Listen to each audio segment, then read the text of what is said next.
Counselor Oberst, Counselor Salinas Oliveros, Mayor Coons.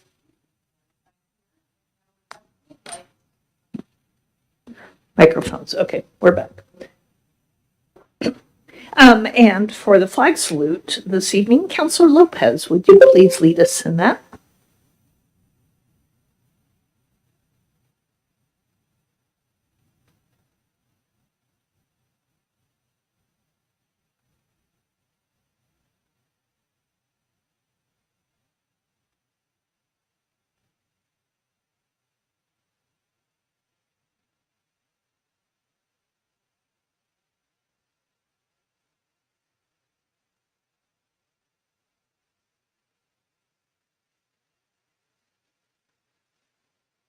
That brings us to the consent calendar. Tonight we had in our packet the minutes of the meeting of February 20th.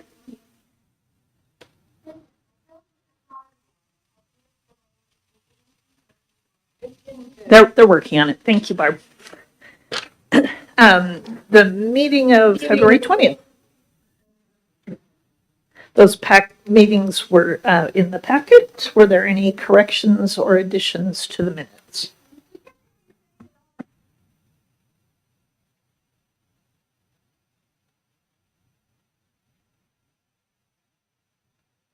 All right, we'll wait and see if we can correct that.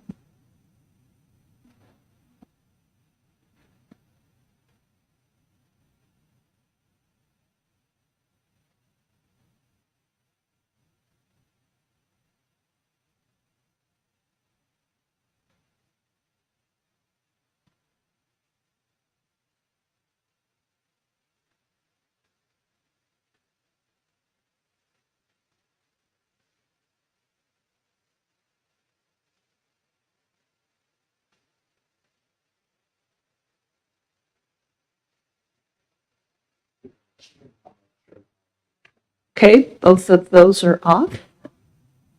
That's better.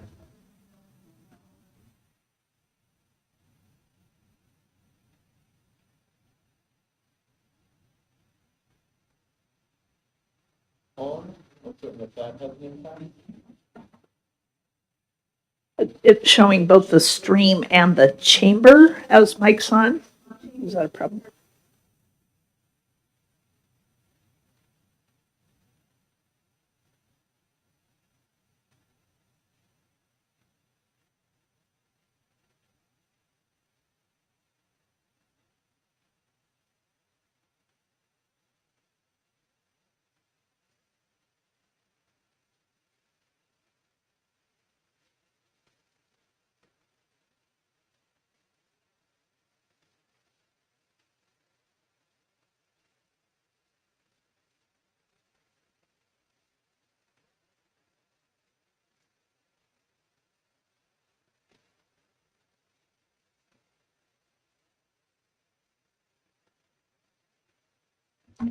Try it now. Is that better?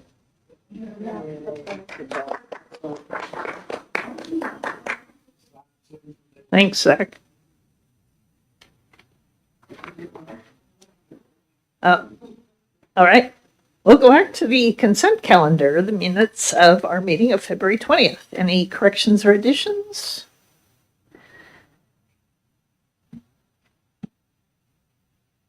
There are none. I move to consent with the calendar. To approve it. I second approval. All right. Thank you, Counselor Salinas Oliveros for the motion and Counselor Lopez for the second. All in favor signify by saying aye. Aye. Aye. Thank you. And at this time, we do have time reserved for public comments for items not on the agenda. I don't see any public comment sheets. Have we had any submitted, Phyllis? We have not, Mayor Coons. Great, thank you. Then we start with presentations this evening. We have a couple of great presentations we've been looking forward to. Our first is a presentation by our Central High School Model United Nations Club. We were able to contribute to their trip to the National Conference at Washington, D.C., and I can't wait to hear a little bit more about that. So if you want to come on up and introduce yourselves. Mr. Thistle, I see, is with us this evening, so you can introduce your students.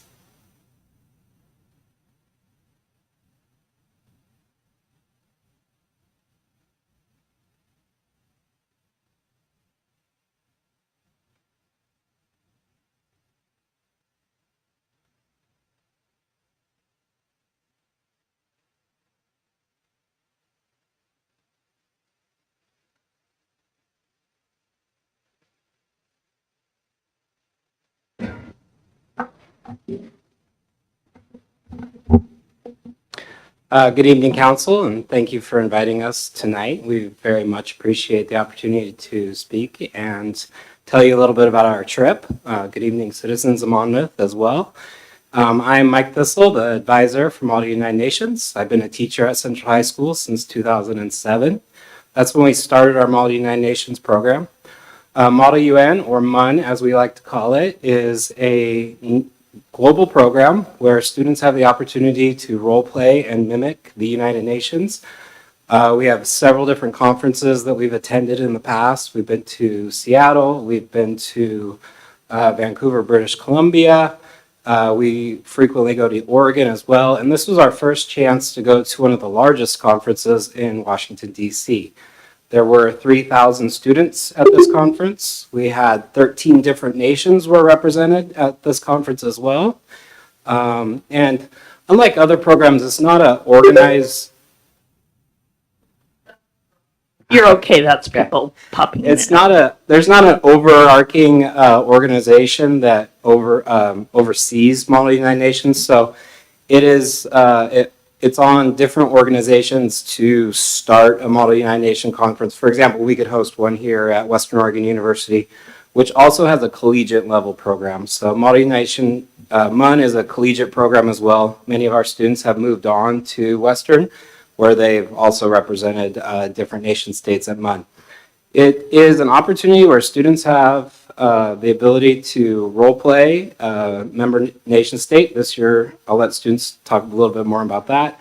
And they come up with real world solutions to our current problems. And I think it is one of the greatest programs I've ever seen in high school. And I will dismiss myself and let these fine students tell you about their program. Thank you, Mr. Thistle.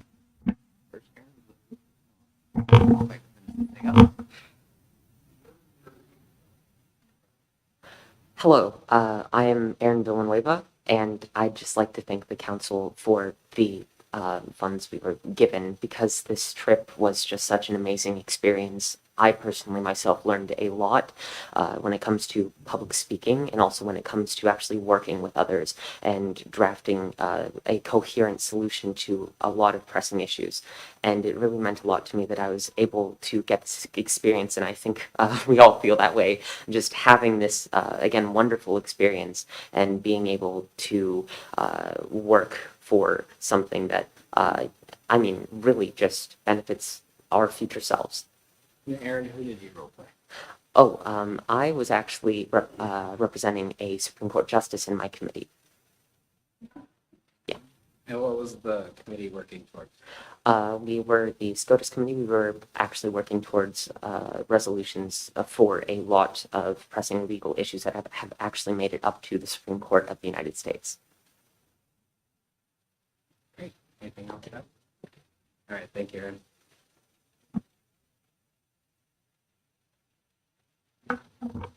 Hello, my name is Fiona Harriman. I was also part of this committee, and I was portraying the country of Denmark in the Commission on the Status of Women.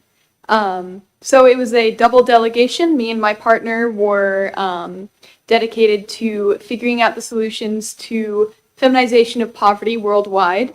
And together we worked with several other nation states to create a solution paper that put into place different policies to help diminish this issue. It was a lot of fun. There were a lot of people in my committee. I believe there was around 200. because it was a double delegation and everybody had a partner. It taught me a lot about working with other people and getting things done not just as a singular person, but as an entity. It was very valuable to work with a partner in that sense. We also had the opportunity, as the representatives of Denmark, to visit the Danish embassy in Washington, D.C., in which they told us about their nation and gave us the experience of being technically on Danish soil, which was very enlightening and fun, and really helped to broaden our perspective.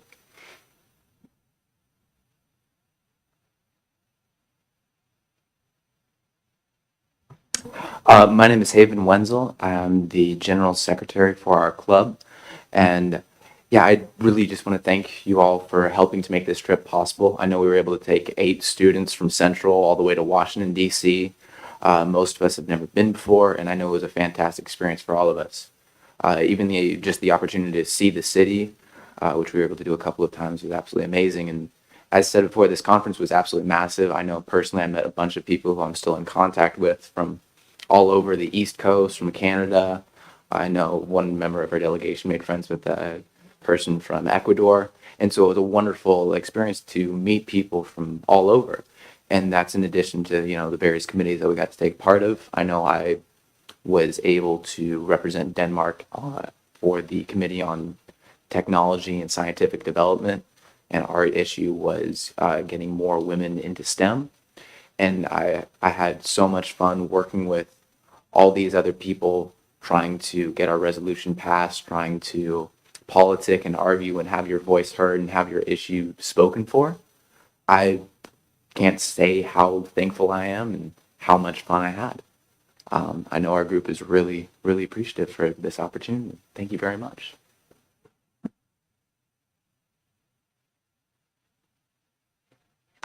So to close, just are there any questions from the council? Go ahead, Councilor Bell. It's from any of the three of you. What was your favorite part? What was the best part for you? I'll start. My favorite part is walking into a room at 11 o'clock at night. Well, yeah, 11 o'clock at night and seeing 200 students actually engaged in a real world problem without a single adult telling them what to do. They practice parliamentary procedure, as you all see, as you're all doing now, and their chair is ran by fellow students as well.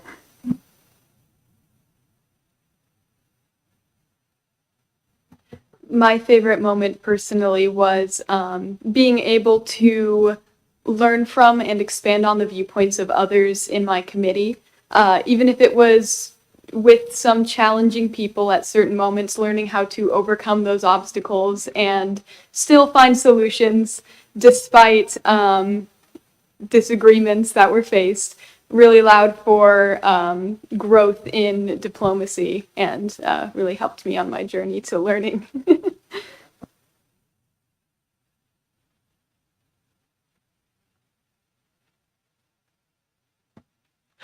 Well, for me, I'd say that my favorite moments personally were interacting with so many people from so many different backgrounds and actually understanding or having that, you could say, a dialogue between people and actually learning so much more about the world and also, again, taking in and sharing experiences that, well, benefited both myself and the people I was talking to in a way that I can't really describe in any other event that I've ever taken part in.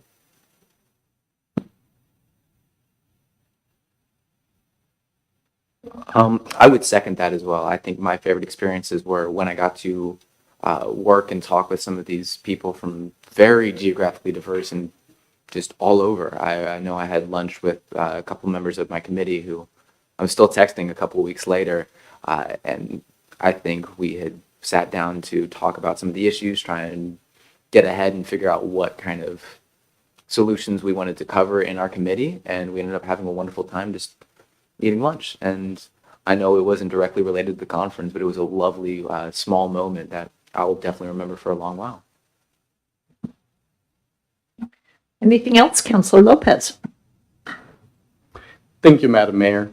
And thank you very much for representing our community there to Model UN in DC. And thank you for being here tonight and giving your report back. It's been said that every issue is a local one, every opportunity is a local opportunity, and these things impact, every level of government. I'd be curious to learn if there are any things that you encountered throughout your experience that you think maybe we could incorporate locally here to improve these policies, improve these programs, improve these procedures here on a local level in a real world in our community today.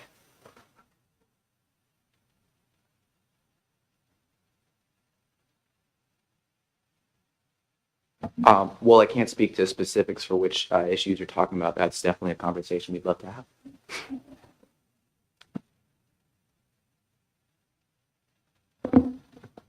I think the continued support of the program itself and also maybe engagement with Western Oregon University's program. I know they have an excellent program there, and I would love to see a future conference maybe in this town with, we have a community right here. I'm an alumni at Western Oregon University, and I could see us pulling a conference together. There's only one conference in Oregon, really, and that's the Oregon Model United Nations Conference, and it's in Eugene. So I think there's an opportunity there. Councilor Salinas Oliveros? Yes, thank you for being here tonight. Really appreciate what you have to share. And I want to thank you for being a good example to adults that you can have a good conversation and get to a agreeable solution that is best for everybody. And I just encourage you to not be afraid to continue to have those conversations with adults, because I think we all need that.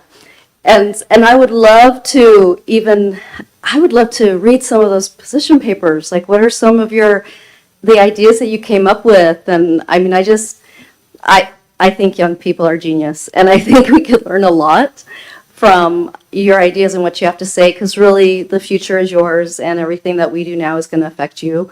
So I would love that. I have a daughter who loves chemistry. I'd love to keep her loving science. So any ideas that you have would be awesome. But thank you. And thank you for coming here tonight. I know this isn't always easy, but I really appreciate it. And any of your ideas, I love the conference idea. I think that would really be great for our community. So thank you so much. Thank you very much. We really appreciate, as everyone said, you representing us and coming here to talk to us. And thank you, Mr. Thistle, for bringing this program to Central and keeping it going through all the tough times of the last few years.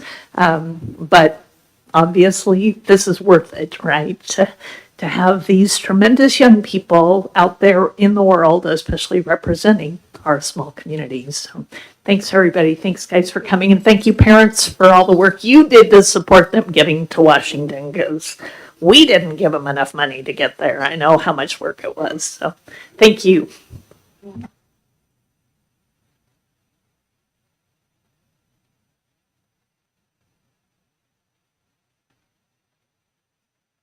Our second presentation this evening, we have the award-winning Commissioner Jeremy Gordon, Polk County Commissioner here, representing a couple of agencies. But I do want to take this opportunity to let you all know that at last week's Mid-Valley Council of Governments Awards Dinner, that Commissioner Gordon was awarded the Gwen Vanden Bosch Award, which is for regional cooperation by an elected official. He received multiple nominations for that award and representing Polk County very well at that awards dinner. So I am proud of him for that recognition and happy to hear from him this evening.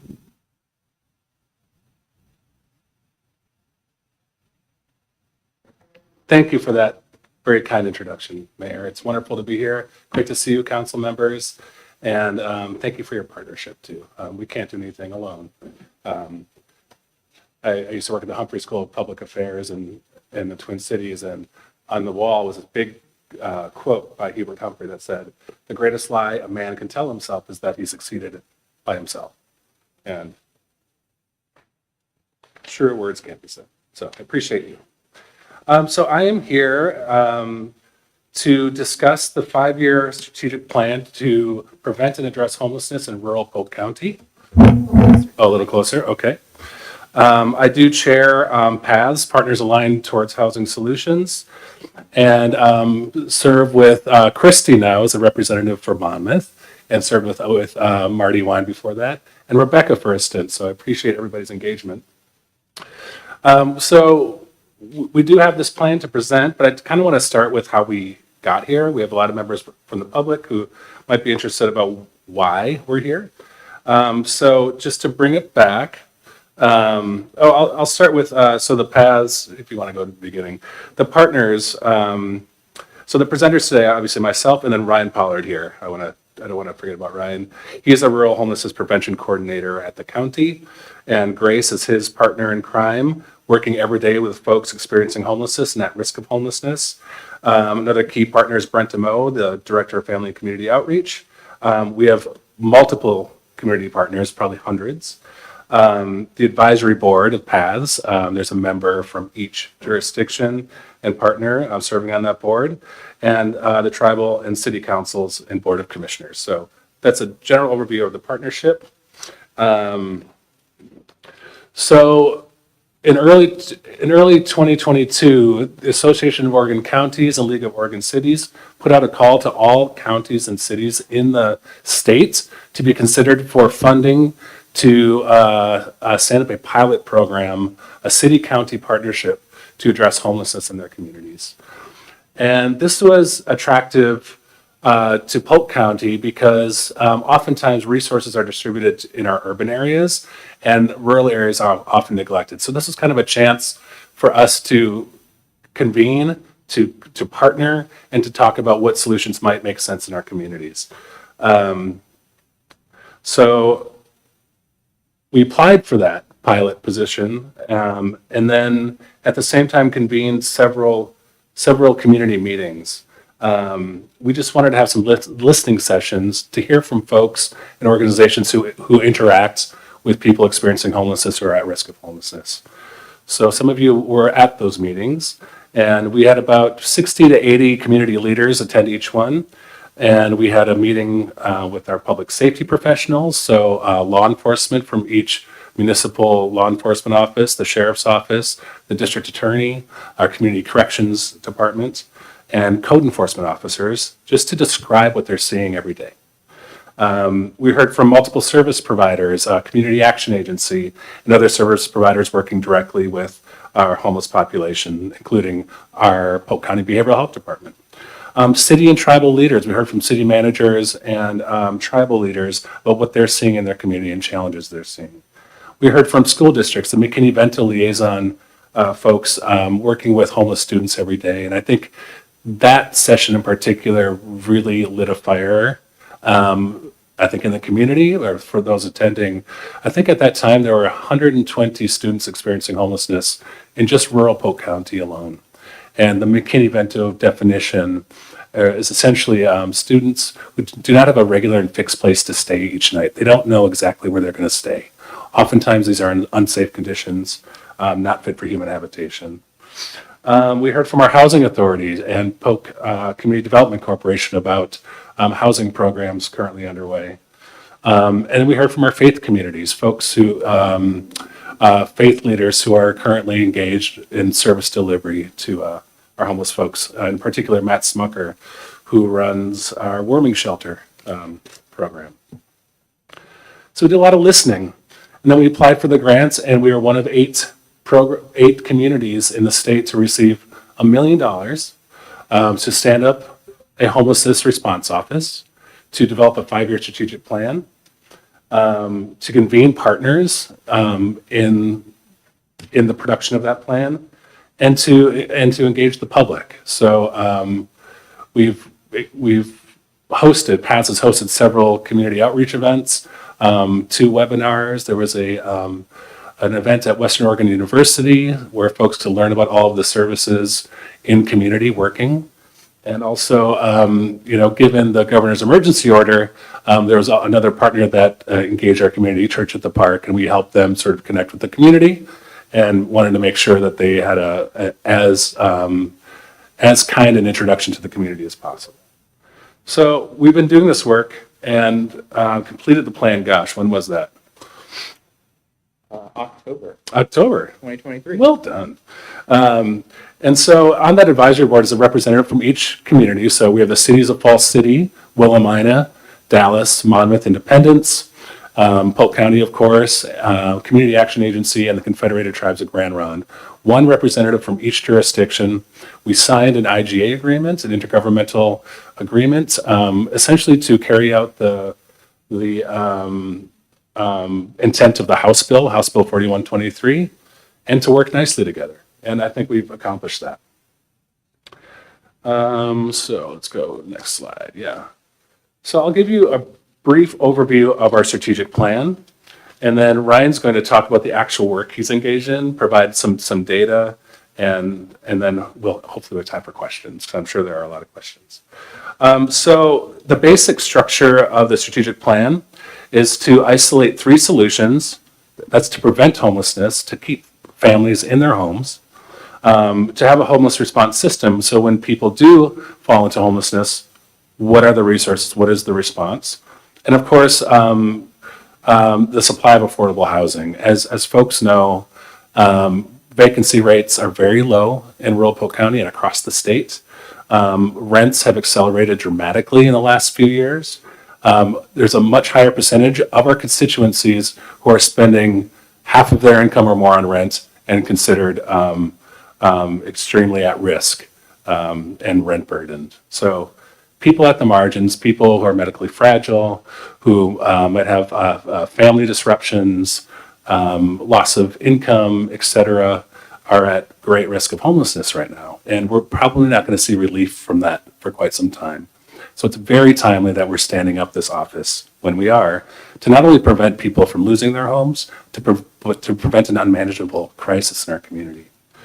So those 3 solutions are sort of bracketed around 3 foundations. One is collaboration at all levels. We can't do this alone. Polk County does not have general fund money to devote to this in large amounts. We're not an entitlement community, so we don't get CDBG funding from the federal government like Marion County and Salem. And like I said, most of the resource distribution has favored urban areas for good reason. Those areas have major challenges. And we also want to make sure we have a foundation in data and evidence with our decision making. This is a living document. It will change over time. We want to examine that evidence on a regular basis. And then, of course, to make sure that we aren't missing any groups who are experiencing homelessness, to make sure resources are distributed equitably across age, across geography, across race, across ability, et cetera. So, next slide. So one sheet should have been distributed to the council, kind of providing a bit more detail on the solutions. So on prevention, these discussions were we noticed that there's very upstream prevention, that we may not be able to tie a literal, we prevented this person from experiencing homelessness, but we can address risks right before they sort of multiply and become untenable. So that's something Polk County does very well. Our resource center that's now located in Monmouth and Independence is really geared to ensure that people experiencing a multitude of crises can come in, have one trauma-informed intake process, and then be connected to multiple resource providers. Rather than filling out multiple intake forms, going into Salem, coming back here, we have 14 plus partners engaged in that new building. And it is a model that will be replicated probably throughout Oregon. It's a very unique model. This is not a department that most counties have. They usually have a health and human services department. We have family and community outreach that has really grown over time and been cultivated over time. And I can brag about it because I had nothing to do with it. So it's really a unique model and covers our prevention work fairly well. But there's been other prevention dollars that came through the governor's emergency order for people at imminent risk of homelessness, people facing eviction, people, one small crisis away from experiencing homelessness. So we can provide supports for people to make sure they stay in their homes, especially for families and our seniors on fixed income. And I think we want to focus here for many reasons, one of which is that we will save resources by keeping people in their homes. The challenges that people face once they are homeless multiply quickly over time, and the longer they're homeless, the more challenging it is to serve them. So we kind of broke it up into holistic and imminent risk homelessness, prevention. And then we wanted to improve the effectiveness of the homeless response system across the housing continuum. I'll talk about the housing continuum in a later slide. But one thing we realized we didn't have, we were originally thinking about hiring kind of an executive director for a department, kind of a bureaucrat. But we really needed people in the field, in the community, engaging folks every day, meeting them where they're at, and finding solutions for them. That's where Ryan really excels and his team. So we were able to fill that gap a bit, but part of that too is transitional housing and sheltering. We have several programs I can talk about existing, but there are major gaps there. So one of the goals, of course, of a strategic plan is to look at your assets. What do we have? What are our gaps? And how do we fill them? And then the need for rapid rehousing. So folks who are experiencing homelessness, how do we get them back into housing as quickly, efficiently, and with as much care and wraparound support as possible?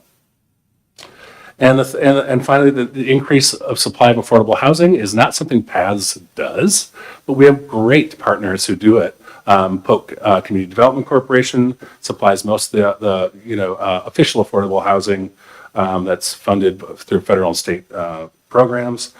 We also have a housing authority, of course, West Valley Housing Authority, who is a critical partner as well and issues the Section 8 housing, et cetera, or Section 8 vouchers, et cetera. So next slide, it looks like there's some blank there. That's okay. So I just wanted to give a snapshot of where we are, because people ask a lot, do we really have a homeless problem? Are there homeless people are there homeless individuals and families in our communities? And one of the challenges in rural is that people are tougher to find. We don't have these big encampments. We have sort of scattered encampments, folks who kind of make do with what they have and stay out of sight of the public eye for the most part. The vast majority do. But with our outreach efforts, we've been able to connect with a lot of folks that are in Polk County, are from here, and are experiencing homelessness. So as of the end of February of this year, we have 45 households who are experiencing literal homelessness. We have 22 of those are family households, 69 individuals, and of those 69, 33 are minors. So these are folks, there's a total of 114 people sleeping in cars, in the streets, parks, who are engaged in our outreach program. They're probably folks we haven't connected with yet, right? Any count of homelessness is another count. That's just a statistical fact. Next, I mentioned I was going to talk about the housing continuum, broken up into outreach. We need to connect with people. We need transitional housing, and we need rapid rehousing to solve homelessness for folks. Outreach providers currently in our community working every day in cooperation with one another. We have Church at the Park employees. We have Family and Community Outreach, Ryan's team, and Community Action Agency has outreach workers as well.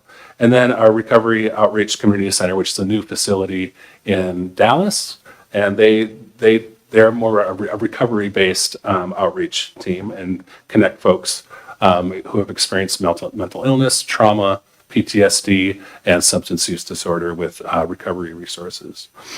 And then we have rapid rehousing providers. Family and Community Outreach provides rapid rehousing in partnership with Community Action Agency. This is another funding stream from the executive order, and Ryan will give you some data on successes there. And then, of course, we have Sable House, who is a domestic violence provider, helps folks, survivors, find safe places to be and to live for those parents and families as they transition out of a dangerous situation. And they've been a recipient of a lot of those emergency order funds. They've found great success. They've always been a solid organization, but they've really been their work is accelerated because of recent funding opportunities. But there is a gap, like I mentioned, in the transitional housing solution. So currently we have Edgar Hall in Dallas at Dallas Alliance Church. They serve one family at a time. Been extremely successful. We've moved several families, I think two families into permanent housing from that situation who were formerly homeless. And they work very closely with our DHS Family Navigators and Self-Sufficiency Program, who are also housed at FCO. We have Gales Lodge, a program that the county runs in partnership with another church in Dallas that serves 5 male veterans at a time. And we have rehoused dozens of formerly homeless veterans in that program. Grand Ron have really been vanguards in this work.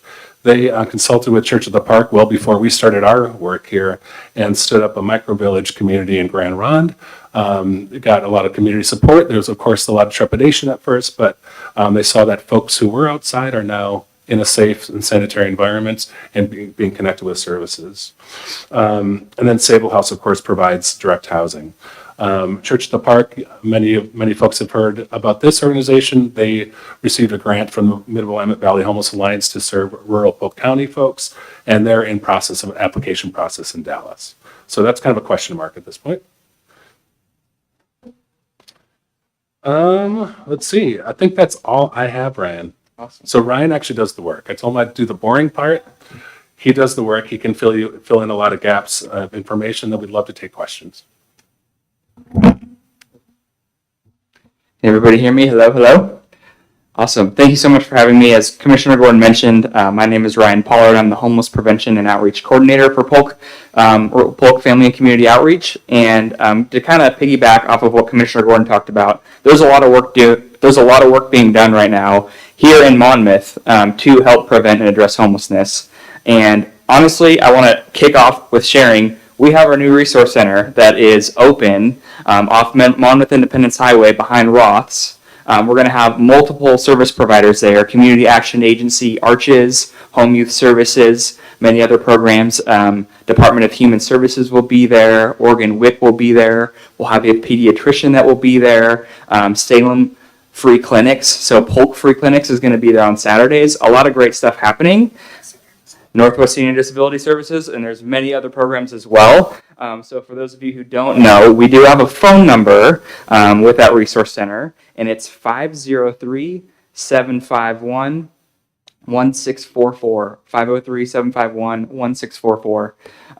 And so it's an amazing project as a one-stop shop. It's really hard for people, especially in Monmouth, to go to Dallas, to go to other cities in the county to receive help. And so this resource center provides a really great opportunity to go to one place and receive all the services that they need, which is awesome. On that note, to talk a little bit about data of what Commissioner Gordon mentioned. So of those, the 45 individuals, those are literal individuals that are experiencing literal homelessness in rural Polk County. And then the 22 number he mentioned was literal homeless families experiencing homelessness in Polk County, in rural Polk County. And so those are the literal homeless numbers. We also have imminent risk numbers, and those are very high. And so just to give you a little bit of information there, imminent risk individuals, we've been working with 14. And then imminent risk families, we've been working with 25 families. And of those 25 families, there are 97 total individuals of those 25 households, which is a lot. And so wanted to just kind of bring that up because there are a lot of people who are at risk of homelessness. And as Commissioner Gordon mentioned in our plan, our number one goal is to prevent it. And so those who have evictions, those who lose their job, a lot of our work is being done on prevention. Some numbers for Monmouth for this last fiscal year. We have helped over 150 households in Monmouth with deposit, rent, and utilities, and that's over $150,000 that we've helped people prevent becoming homeless. We really want to prevent homelessness here. There's a lot of great work being done around a new program called Rapid Rehousing. Commissioner Gordon touched on it a little bit. And this program exists to rapidly rehouse folks that are experiencing homelessness in rural Polk County. And we actually have two success stories that I really want to share because it just kind of heightens the great work being done. Number one is there's a family here in Monmouth that have been homeless for about 7 to 8 months. It's a family of 7 living in a broken down RV, 2 adults, 5 kids. The dad got laid off and is primarily Spanish speaking, and so it was hard for him to kind of recover to get a job. They lost their income and became homeless. We were able to enroll them in this rapid rehousing program and work with them to get the family housed, and then they're being case managed the entire time that they're housed. So working with that dad and the mom to with the child care, getting a job, and becoming self-sufficient. So that's one success story we have. Another one is we had a single female who was pregnant, left a very bad situation, was living in her car while she was pregnant and working full-time. We were able to work with her, get her enrolled in this rapid rehousing program, get her housed, and she was able to have her baby in stable housing, which is huge. And so those are 2 really great success stories that we love to share that happened here in Monmouth.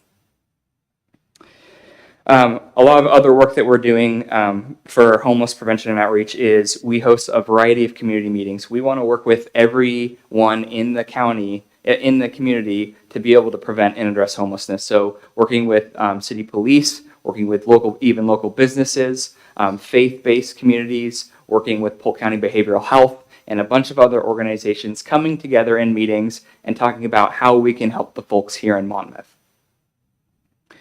One thing that we have been ramping up in Monmouth a lot is doing street outreach. And so we know that there are individuals here living in the streets. You guys might have known there's people living at the park, people living in their cars by the parks, living, off of other roads in their trailers. And so we want to be able to go and meet those people, hear their stories, talk to them, figure out how they got there, how we can help them address some of the issues that they have going on, and help them towards just bettering their life, whether that be mental health services, addiction treatment services, getting them shelter, all that kind of thing.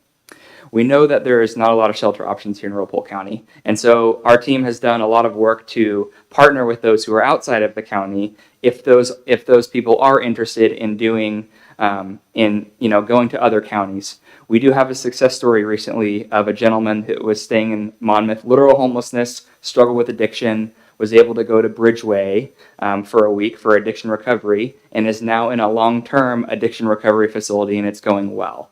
And so just connections like that, connections with the community, are just so vital to helping those experiencing homelessness in this county.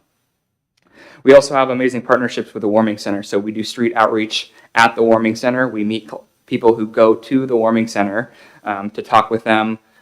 We have great communication with the Monmouth Police. So they're able to communicate with us, and we're able to go meet with people that they encounter as well, and just work together to provide great solutions for people here in rural Polk County. So that's a lot of the great things that we're doing here. And we're excited to continue all this prevention work and rapid rehousing work going forward. For our rapid rehousing program, we currently have housed 44 households in rural Polk County. So that's just another cool number. And we continue to do this work moving forward with the help of the amazing community. Thank you guys so much. And with that, we'll open the floor to a few questions if we have the time to do so. Certainly do. And I do want to emphasize, because you keep mentioning rural Polk County, and because I testified before the legislature on this bill, and when we first got together, we got an agreement from the city of Salem that they agreed we could do this work without them. They would sign off in support of this being truly rural Polk County. So it does represent everything except West Salem. And we also were one of the few communities that came forward to offer to this pilot program a rural focus, right? Most of the others were larger communities and counties. So it was, I think, a unique opportunity to draw attention to what we say, our style of homelessness, our people, our needs, and our solutions can be different. They can be rapid and not as reactive.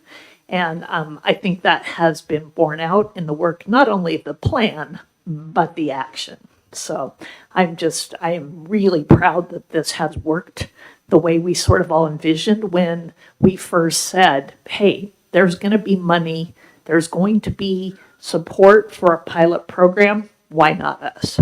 So that's great. Questions, comments? Councillor Lopez and Councillor Belts. Thank you, Madam Mayor. And thank you very much for your presentation tonight. When I'm out in the community and speaking with neighbors and business owners and people who live here, there's one thing that I hear time and time again is that they don't want Monmouth to end up looking like Salem, like Eugene, or like Portland, or any of these other big cities with their, with their big city homeless problems.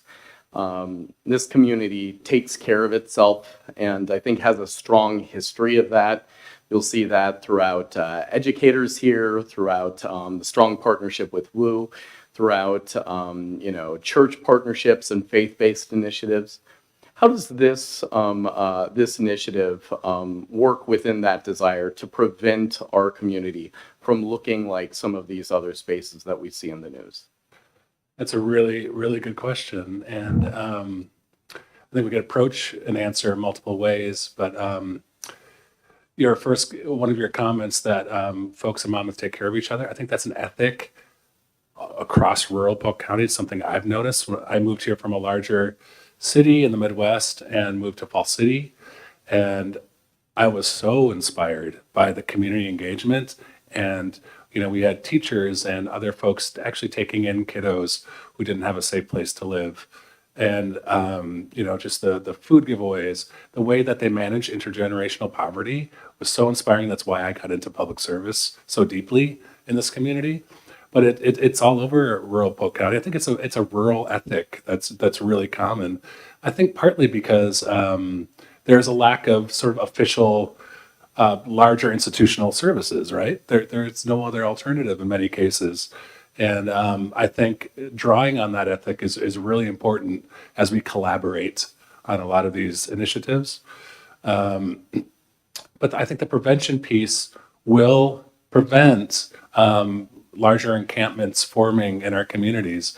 Again, we're going to be very data-driven here. So we saw a large rate of increase, like a lot of communities did, kind of during COVID and post-COVID. So we saw huge jumps in unique heads and beds in our warming shelters. Our pit count data showed a massive jump. And the economic conditions right now, income to housing cost ratio is still very large. So we need to shore up our services, make sure we're all talking to one another to increase efficiency, to prevent those larger issues that we see in Salem. But there's going to be pressures on rural Polk County. We're a fast-growing county, and we have very low vacancy rates. Housing is really a challenge for people. So people who are vulnerable the more people who connect with services during emergencies, the more programs they enroll in that they're entitled to be enrolled in, the better we're going to be able to address this. But the goal is to not wait until it's such a problem, because we've seen a big increase, like I said, and this data is irrefutable. And the data that I'm really going to look at over time is the number of people we're actually engaged with. We have by name conferencing, figuring out solutions for each family across multiple service providers. And I want to know how many people were exiting from a position of crisis, and to make sure that the people who do end up homeless happens at a slower rate than the folks we're helping either exit homelessness or prevent. So that's the goal.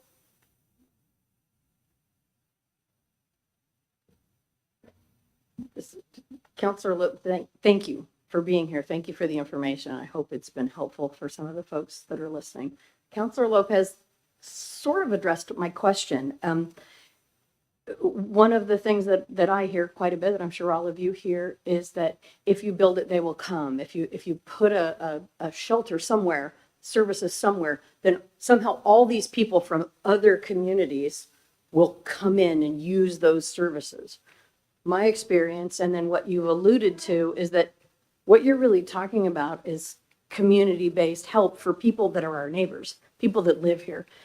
Because people that actually grew up here and need services here want to stay here, and here being Monmouth, or here being Dallas, or here being, so is that really what you're talking about? Because something at a Polk County level is good, but somebody that's experiencing homelessness in Falls City is probably not going to want to move to any kind of facility in Independence or Monmouth, so can you address that?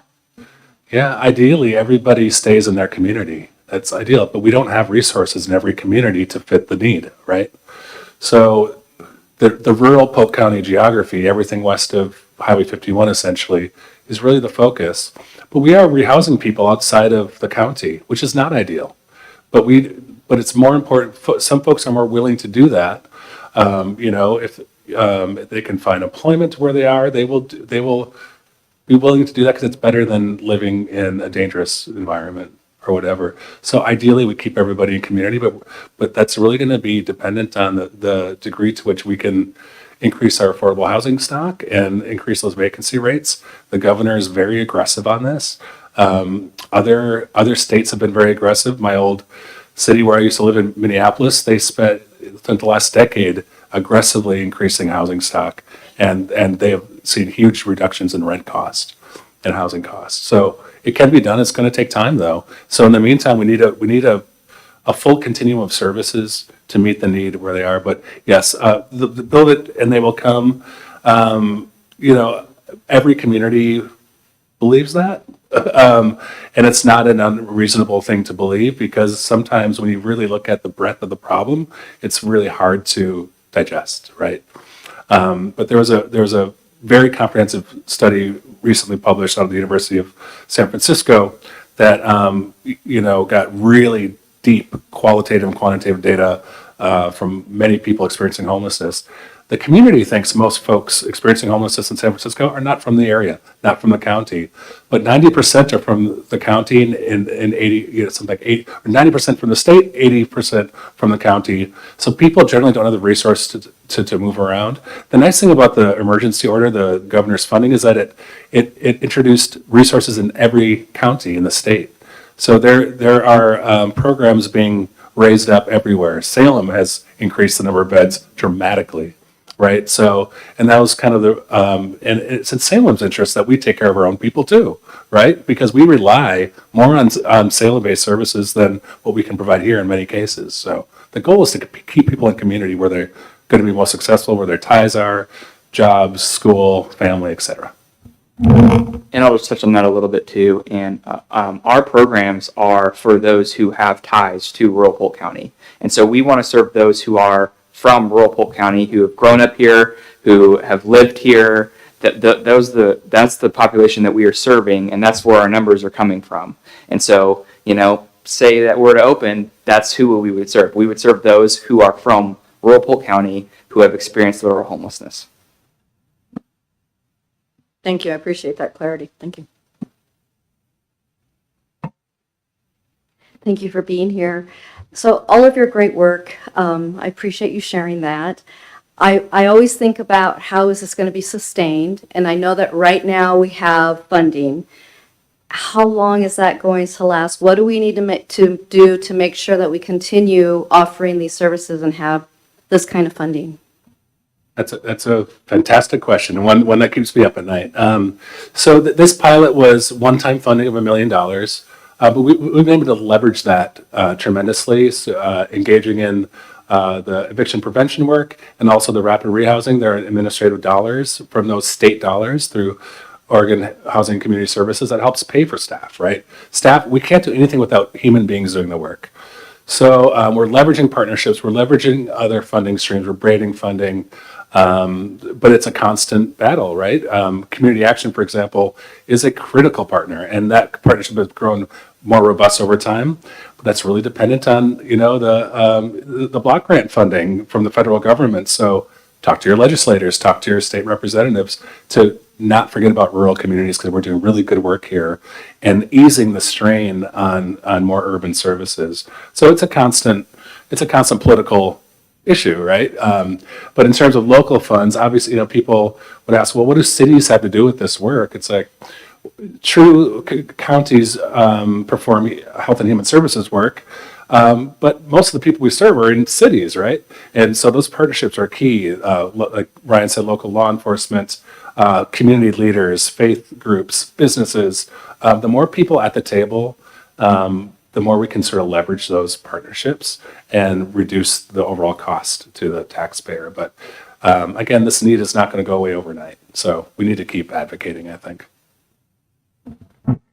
On that note too, we also have other smaller funds, of course not $1 million, but other funds that we can leverage to help prevent, a lot of the prevention money for rural Polk County residents that do come from not just the state. So, faith-based communities, there's a pool of a bunch of local churches that rally together and pitch in to help provide some of the support for those who are experiencing homelessness and eviction prevention. And so we do have some other funds outside of that to help, prevent and address homelessness. Yeah, so those steady program funding, that funding is key. But it's another example. Are you familiar with Willamette Health Council?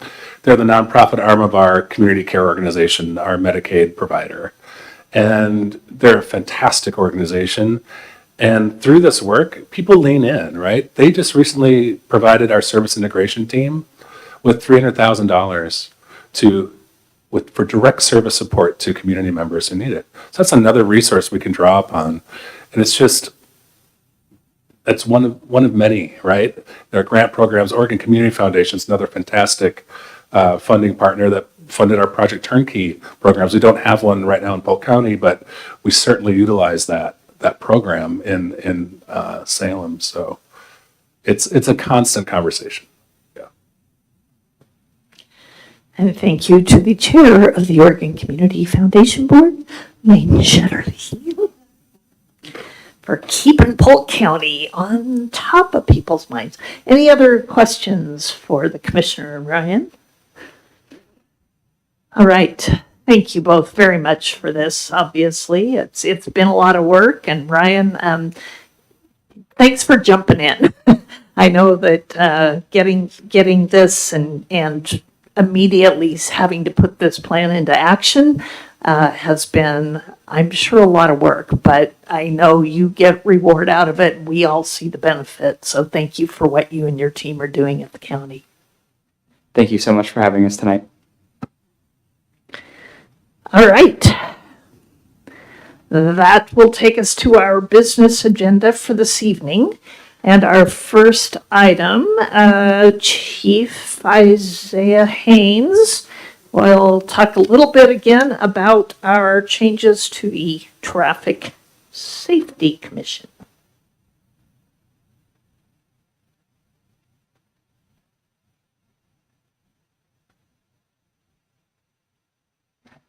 Good evening, Madam Mayor, members of the council. Tonight, I'd like to recommend the second reading of Ordinance 1412. And this is an ordinance that is repealing Monmouth City Code sections 2.70.010 through 2.70.100 relating to the Monmouth Traffic Safety Commission, adopting new provisions establishing the Monmouth Transportation Commission, repealing Ordinance 1296. And in summary, really the current ordinance primarily focuses on vehicular traffic safety and related matters on city streets. And the new proposed ordinance would expand the Traffic Safety Commission's role by not purely focusing just on traffic safety related matters, but by promoting transportation programs and all modes or multimodal transportation. And finally, I think the next larger change, I guess, would be to membership. Currently, we have 5 members. 2 of those members are city staff, and the new ordinance would have 5 members, but staff would no longer be members. We would be the city manager would assign staff to help with the commission, but we wouldn't be voting members. I would answer any questions that you have, and I do have a proposed motion below. Yes, Counselor Shetterly. Thank you, Madam Mayor. I'll just come over here because my microphone's not working. There were a couple of changes that were made in the ordinance between first reading and second reading. We can do that under the charter as long as I point them out to you. And they're very non-substantive changes. In a couple of places, we still had committee in the text of the ordinance. That's been changed to commission, and we've added a repealing clause. All right? Thank you. Yes, we asked about the repealing clause that weren't sure that was worded quite right. So thanks for cleaning that one up. Any other questions for the chief? As mentioned, there is a proposed motion in the packet. I move to adopt ordinance 1412, repealing Monmouth City Code sections 2.70.010 through 2.70.100 relating to the Monmouth Traffic Safety Commission, adopting new provisions establishing the Monmouth Transportation Commission, and repealing ordinance 1296. I would Second. second that. We'll let Councilor Salinas Oliveros have the motion and Councilor Oberst have the second on that. Any additional? Thank you, Madam Mayor. You're so welcome. Additional comments or questions? All right, and Phyllis, the roll call, please. Counselor Oberst. Yes. Counselor Salinas Oliveros. Aye. Counselor Lopez. Aye. Aye. Great, thank you very much. Thank you, Chief, and thank you, Councilor Oberst, for your hard work on that. And speaking of boards and commissions, we now have an opportunity to hear from our Arts and Culture Commission, and Phyllis will turn into the staff person in charge of this to talk to us about all the work they've been doing on a new 5-year plan. Madam Mayor and members of the council, the Arts and Culture Commission have been working very hard on updating their 5-year plan. Their enacting ordinance tasks them with creating a 5-year plan. And what we have in your packet is the new 5-year plan with a redlined version of the 2017 plan. And we're asking for your approval of the new 5-year plan. Are there any questions? Questions? I'm going to go ahead and take the motion. This is my commission. I move to approve the 2024 Arts and Culture Commission 5-year plan. Second. All right, we're going to give that to Councilor Salinas Oliveros, the second to Councilor Lopez, who's also been a liaison to the Arts and Culture Commission. So, any other questions or comments? All right, all in favor, please signify by saying aye. Aye. All right. Any opposed?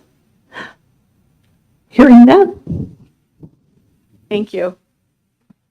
And thank you to the commission for all the hard work. This is one, I don't know if this plan, if this requirement exists in our other arts, other commissions and boards. So I love that they do this, that they think very carefully about what is realistic, but also what is aspirational, as we have done such an amazing job of improving the awareness of arts and culture in the commission. So thank you very much to that group for your hard work. Alrighty, and that takes us to a update on approving the city manager recruitment schedule. Christy, and it looks like Scott Dedson is also with us online. Hi, Scott. All right, Christy, want to come up?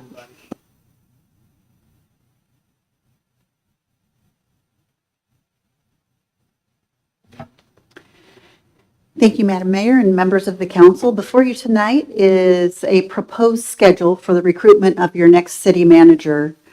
So we polled the council as to your availability for upcoming interviews, and we've outlined that in the packet on page 86.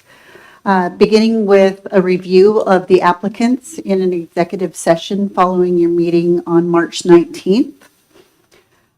During that meeting, you'll be discussing the applications and making a determination on recommendations for who would advance to the interview through the interview process. You'll also be discussing with Scott Dadson at that point in time the review questions that you'd like to ask the candidates. We would follow that on Friday, April 5th, with the first round of interviews to be held virtually over the internet. And we would be planning to serve a light dinner that evening to the council. One thing to keep in mind is we have a 6 o'clock time for that first round of interviews. And depending on the number of candidates that you select to be interviewed during that time period, we may need to move that time up to earlier in the day, because otherwise, if we're starting at 6, and you decided you wanted to interview 8 or more, or something like that, we might be here a little late. From there, you would make your selection on who you would like to become your finalists, and generally that could be up to 4 candidates. I've seen 2 or 3 in most cities. A lot of times when you get to that level, if there are managers that are seeking opportunities elsewhere, sometimes they're chosen in another city and they withdraw from the process. So that might be something that we could expect. But the first round would take place on April 19th, and that would be an interview process with our management team here at City Hall on Friday. Staff would also be conducting tours of our city facilities and engaging the finalists in a luncheon on that day. And then later in the evening, Mayor Kuntz would conduct a radio-style interview of the candidates. And then we would move into the final stage of the process, which would be a meet and greet with the finalists and the community on Saturday morning, April 20th, beginning at likely 9 o'clock, maybe even a little later, depending on how many finalists we actually have. Followed by council interviews, as well as either an all-hands or community panel interviews of the finalists, depending on what the council chooses. And also, depending on the number of finalists, there could be an optional candidate meeting with the interim city manager if that was something the council desires. We'd have lunch with the candidates, and then the council would deliberate and make your final selection. The following week, then we would ask the city attorney and Mayor Kuntz to enter into negotiations with your final candidate, with hopes of reaching an agreement on a contract, which would take place on May 7th. And the city manager would then begin work, depending on their schedule, depending on if they're finishing up a budget in their current community, if they need to get their family moved, if they're taking a vacation before they start, all of those things. But I'm flexible in the time that I can serve the city, and so we'll work with the candidate and get him here as soon as we can. So that's what we have laid out. Scott, I have Scott Dadson online. He's here from Mid-Willamette Valley Council of Governments. And Scott, is there anything you'd like to add or to update the council on this evening? No, the process is still open. We have it open. We can't hear you, Scott. Oh,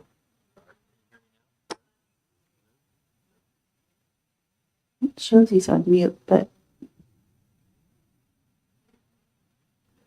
hello?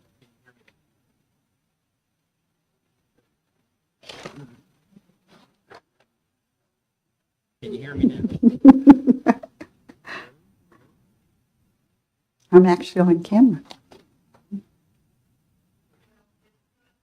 I don't think it's you, Scott. I think it's that we turned it off earlier because of the echo. Oh. All right, I'll try it one There we are. more. We can hear me now. Okay. Okay, no, nothing to add except it is an open to fill process, and our first review date will be next Monday.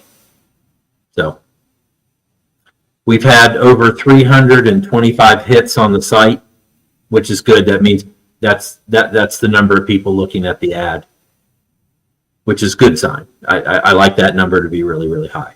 But there you go. That's all I have. So we would take feedback from the council, or if there's any revisions to the proposed schedule or anything that you'd like to see in the process.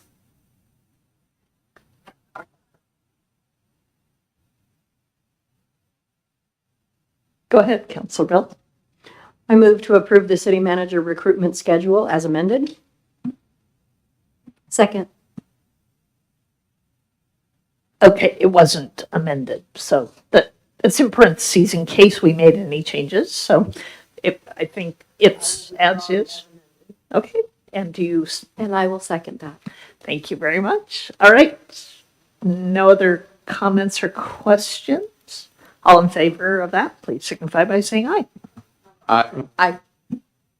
And any opposed? All right, and we'd also gotten, Mr. Carey has indicated that schedule works for him as well, since he wasn't here this evening, so looks like we'll all be able to do that, so looking forward to it. Thanks, Scott. Bye, everyone. And that takes us to work session items this evening. We have one major one, Russ Cooper, our Public Works Director, here to follow up on a discussion we started last fall about our source water planning. Yes, thanks, Mayor Kuntz and members of council. Tonight, we're going to share a little bit more about our near and long-term source water planning. I have with me tonight John Christensen from AKS Engineering and Forestry. Back in October when I met with you, I basically just gave you an overview of what our master plan had to share with what our plans were for long-term source water development. I also at that time introduced kind of a concept that the county had been moving forward, and that was the possibility or the feasibility of a regional surface water treatment plant on the Willamette River. I also identified at that time that we were in a transition from our long-term water engineering consultant over to AKS, and so tonight I thought what I would do is get back together with you, introduce John, allow John to kind of walk through where he's, where he sees that we're at today, what actions need to be done with our water rights, and then also kind of what some of the next steps are in the process. So with that, I will turn it over to John.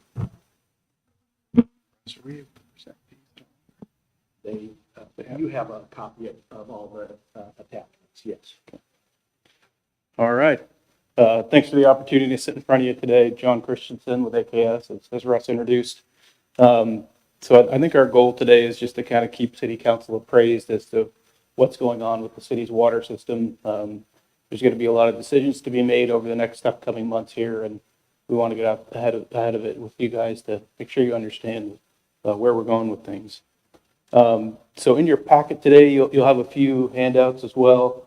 Probably the most critical one would be this aerial photo map that shows some critical points of discussion in the regional or the city's water supply here. So if you have that available, that would be a good one to look at.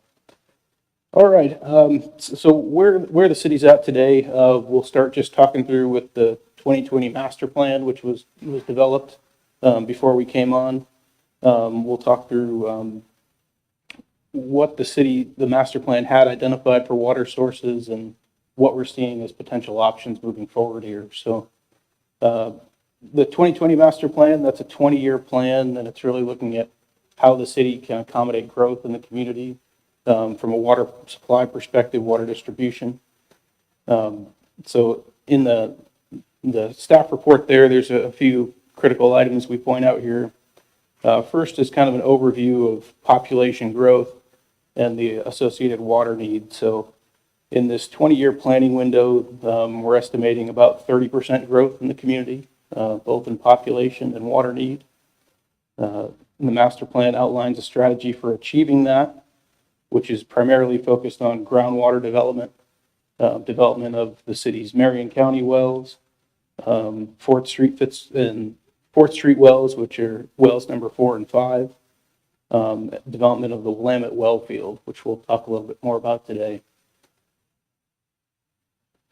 Other noteworthy item on here, and we'll discuss this a little further in detail as we talk about Marion County well, is the city's primary supply pipeline crosses the bridge over the Willamette River. That's just a 10-inch line, which is a constraint on the system. So that's a critical project here we'll be talking through.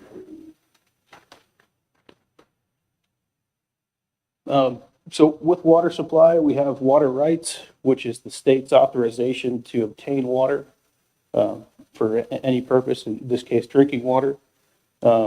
There's two critical dates we're looking at here upcoming for City of Monmouth on the water rights side of things. And that's what is referred to as a completion date. So a water right, the process there is the city makes an application to the state to obtain a water right. The state issues a permit, and with that permit, the city will have a set allotment of time to develop that water source and obtain a certificate. And that's known as the completion date. So those two key dates there are, one, it's for the Marion County wells. That's October 1st of 2025. And the city right now is in good standing to hit that C date with development of the Marion County well field. And the second one is the Willamette surface water supply. And that's in August of 2026. So a little more time there to get that resolved, but one of our key goals here is figuring out a strategy to leverage that water supply so we can meet that C date. So as far as options for water supply, we've got 4 scenarios kind of laid out here in the staff report. The first one is further development of the Marion County well field. 2 key elements of that are drilling new wells out there. One was completed in 2023. The second will be completed in 2024. Production results from the first well were really high, very successful. So optimistic that the second well out there will get the city to the point where you can fully leverage that water right and meet that completion date. The second option here for water source supply, and I should say secondary option for water source supply because this works in tandem with the Marion County well field, is the Willamette well field. And this was identified in the master plan as the kind of key next water source for the city to develop. This system has been largely developed, I will say. There's 3 wells that were drilled there. Pumps are in place. There's a transmission line in close proximity. This provides a opportunity for, I will say, lower cost investment for the city to realize a water source pretty rapidly there. The other added benefit with this is it will help support utilizing that Willamette surface water, Willamette surface water supply that we have that upcoming C date in 2026. Third one there, it's the Willamette surface supply. That's a really big picture item that we're looking at over the next year. And the fourth one, which I think Russ has presented to you, I think you said in October, it's this idea of a regional partnership with City of Independence and Polk County. High level, there's a lot of upside to a regional system. Costs for major infrastructure like an intake and water treatment, you can spread that cost over like a customer base. It will optimize the Willamette surface water rights. So the type of collector you would build in this scenario should get you to fully vest those water rights. It maintains a relationship with a neighboring community. It's always good to have more partners involved and agreeable. And improves the city's ability or the partnership's ability to find outside funding. So anytime you're applying for state level federal funding, the more communities that benefit from that funding spend will look more favorably on award. All right, potential concerns with the partnership here. And we've outlined a handful here. First one is cost. This is a major investment. At this point, it's estimated about $25 million. and that's just for the intake and the water treatment plant. And then at that point, Monmouth gets their share of the water, Independence gets their share, and it gets distributed throughout the communities. The city's master plan did not account for this. This was not a source the city was planning to develop. So your water rates and your SDCs have not been calculated to account for this additional 25 million expense.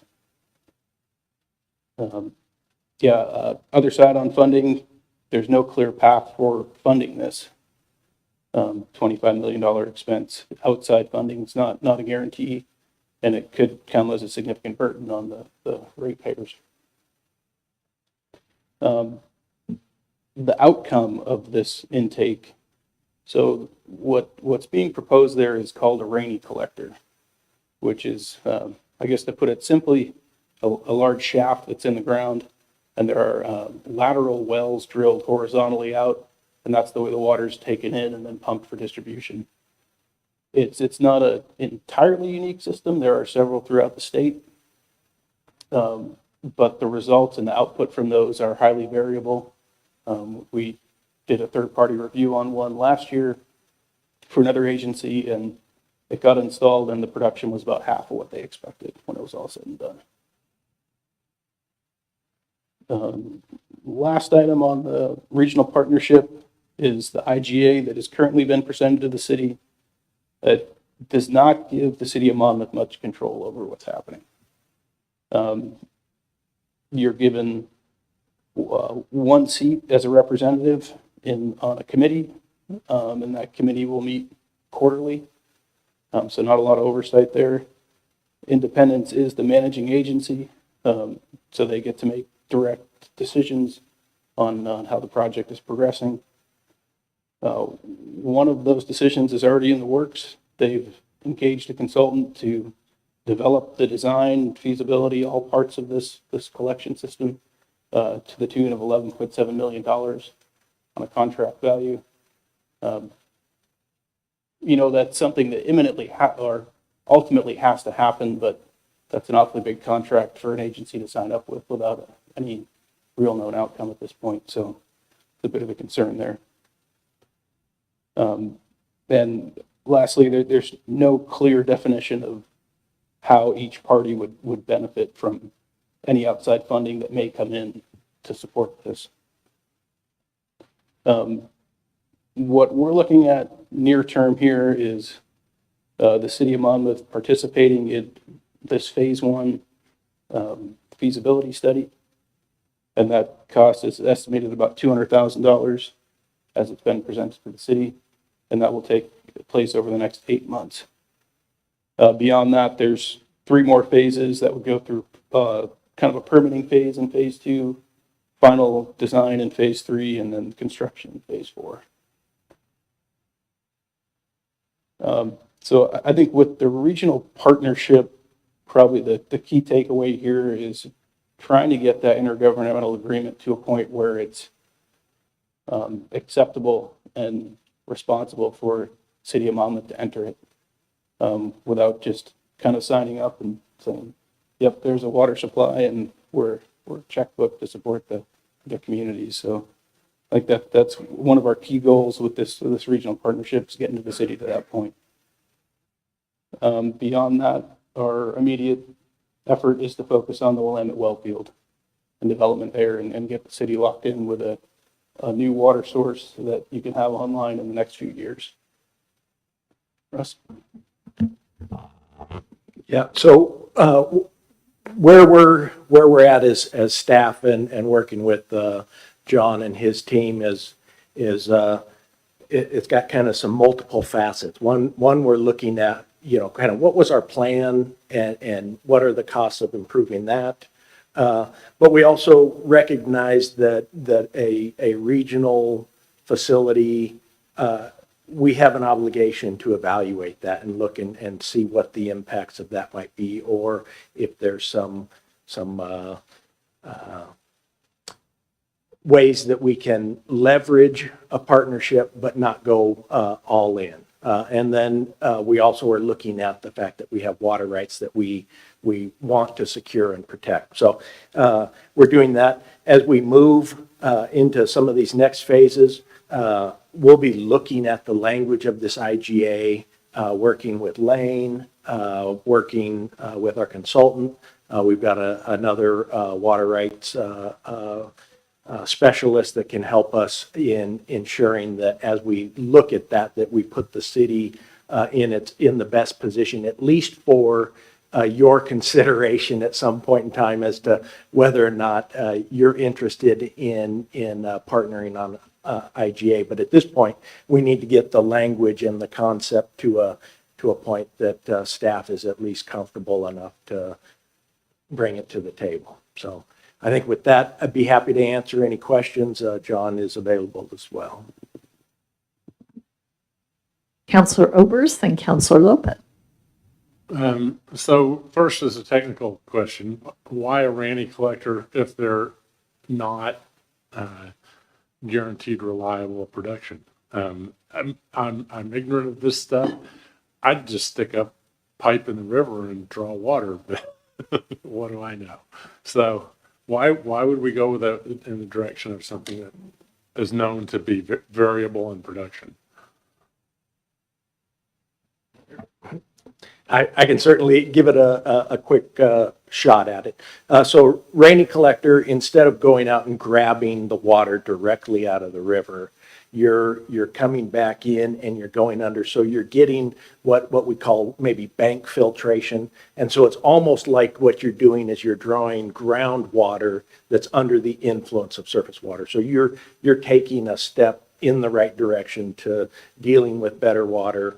You're also not just out in the river itself. You're in underneath in the gravel layers that are there. So there's some protection that way as well. And they still are good producers, but you go into them not knowing at the end, when you start, you make some assumptions, you do some feasibility work, but it's not until you're actually pulling the water that you really know what you're going to get. So basically letting nature do your preliminary filtration for you, right?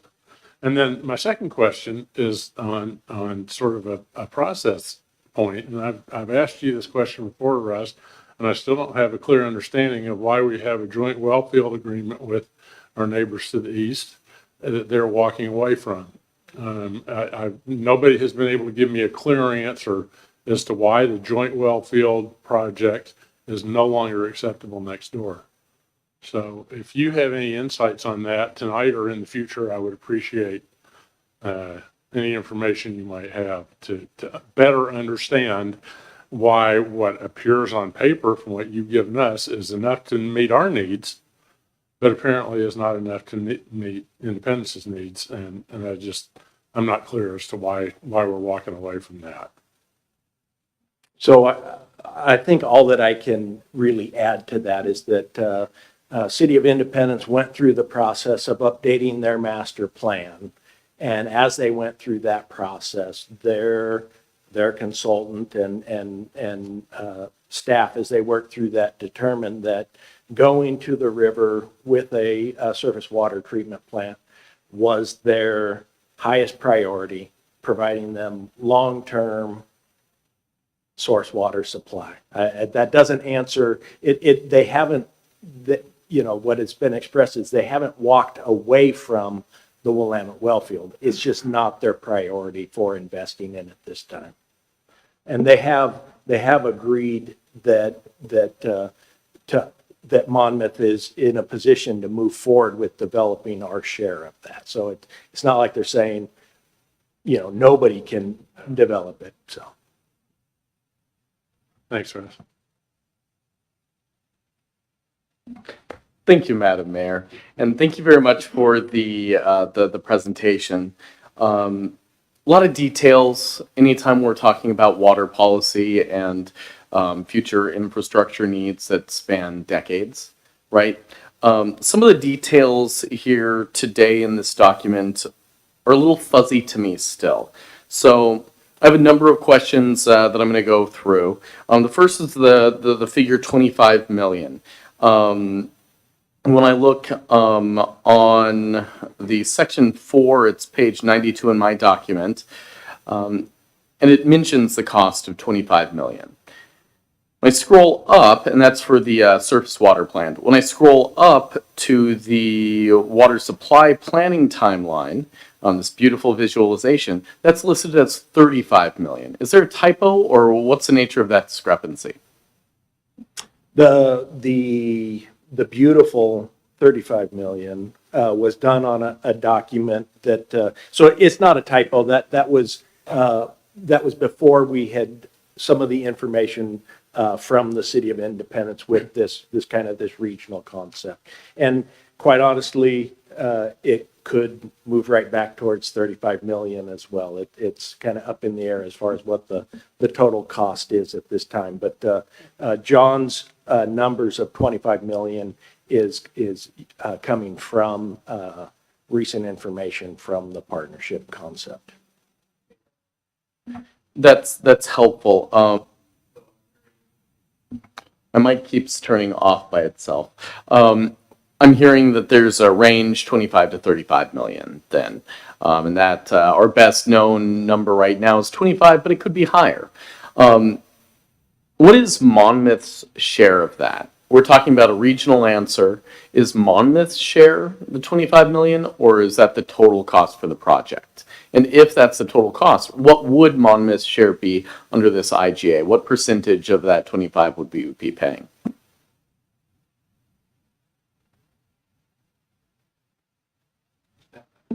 You will. Yeah. So through the feasibility phase, that initial phase, that's really the time when Monmouth will get an understanding of what their percentage of the share will be. It has a lot to do with, who's getting what amount of the water, what aspects of the infrastructure are being utilized by both Monmouth or Independence. So at this time, we don't know precisely what that amount would be.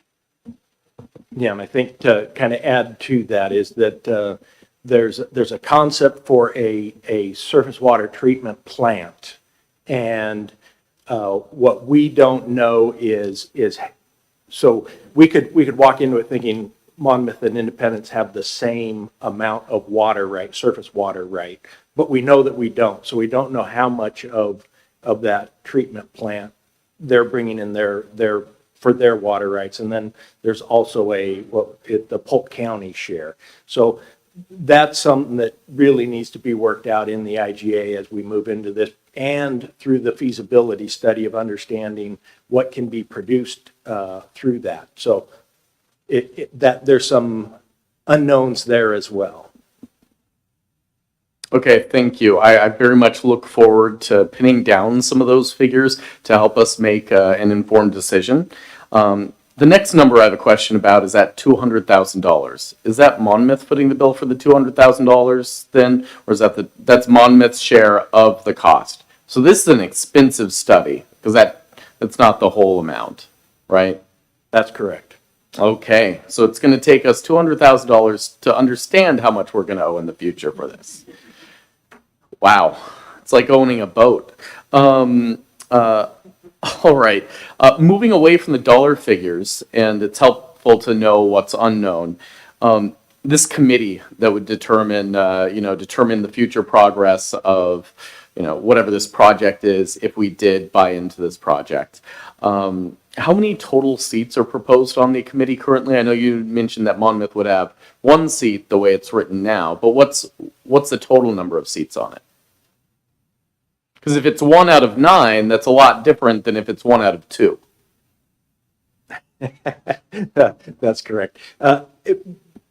What I recall, I'm sorry, great question. I don't have the exact answer. What I recall is that we're talking about City of Independence's project manager, conceivably a staff member, their consultant, any sub-consultants that might be a part of it. And then Monmouth would have a person that could attend those meetings and be a part of it. And that would we'll say that that's an unacceptable number for us.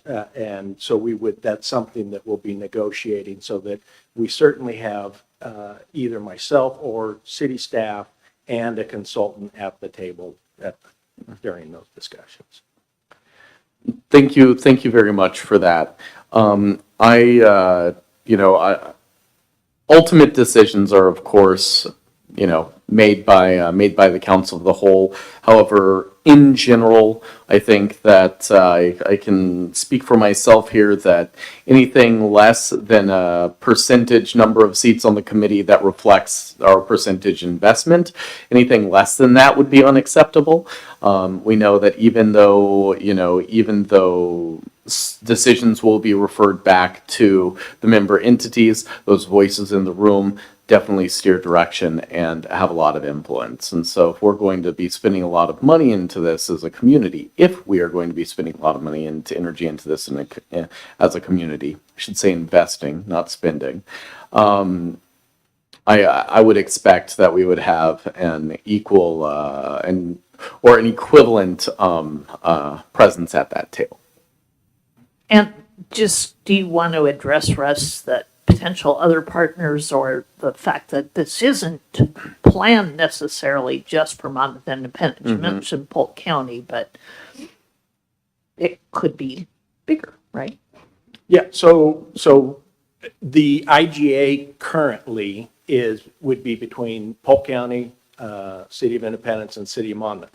But the concept is that Polk County's role in it is that they've got a surface water right that they want to bring in and put to use. Polk County is not in the water business, and so what they're bringing it to the table for is all the other water purveyors in Polk County could conceivably at some point in time sign on to the into the agreement to get to the water as well. So there's some other. Those are some of the future phases, and actually they would be even separate IGAs down the road. Thank you. And my final question is relating to the long-term viability of surface water draws from the Willamette River. We'll hear environmental news about unstable river conditions, unstable snowpack conditions in the Cascades, things of that nature. And I know it's impossible to forecast the future, but knowing the other water rights that exist, pulling those resources from the river, I guess where are we in line in terms of our water rights, right? Would we have priority over other things? The nature of my concern is that we invest a lot of money in this, project. We build this infrastructure, and we're looking at a completion date, 20 years down the road from now. If we do go this route, will the water be there in 20 years? Or will others have priority to that? If that water availability decreases, will the farmers that I see pump out of the river have priority over us? And then we built this shiny new plant and we can't use it. Yeah, that's a very good question and a good concern. So water rights by law are prioritized based off the year they were approved, effectively, right?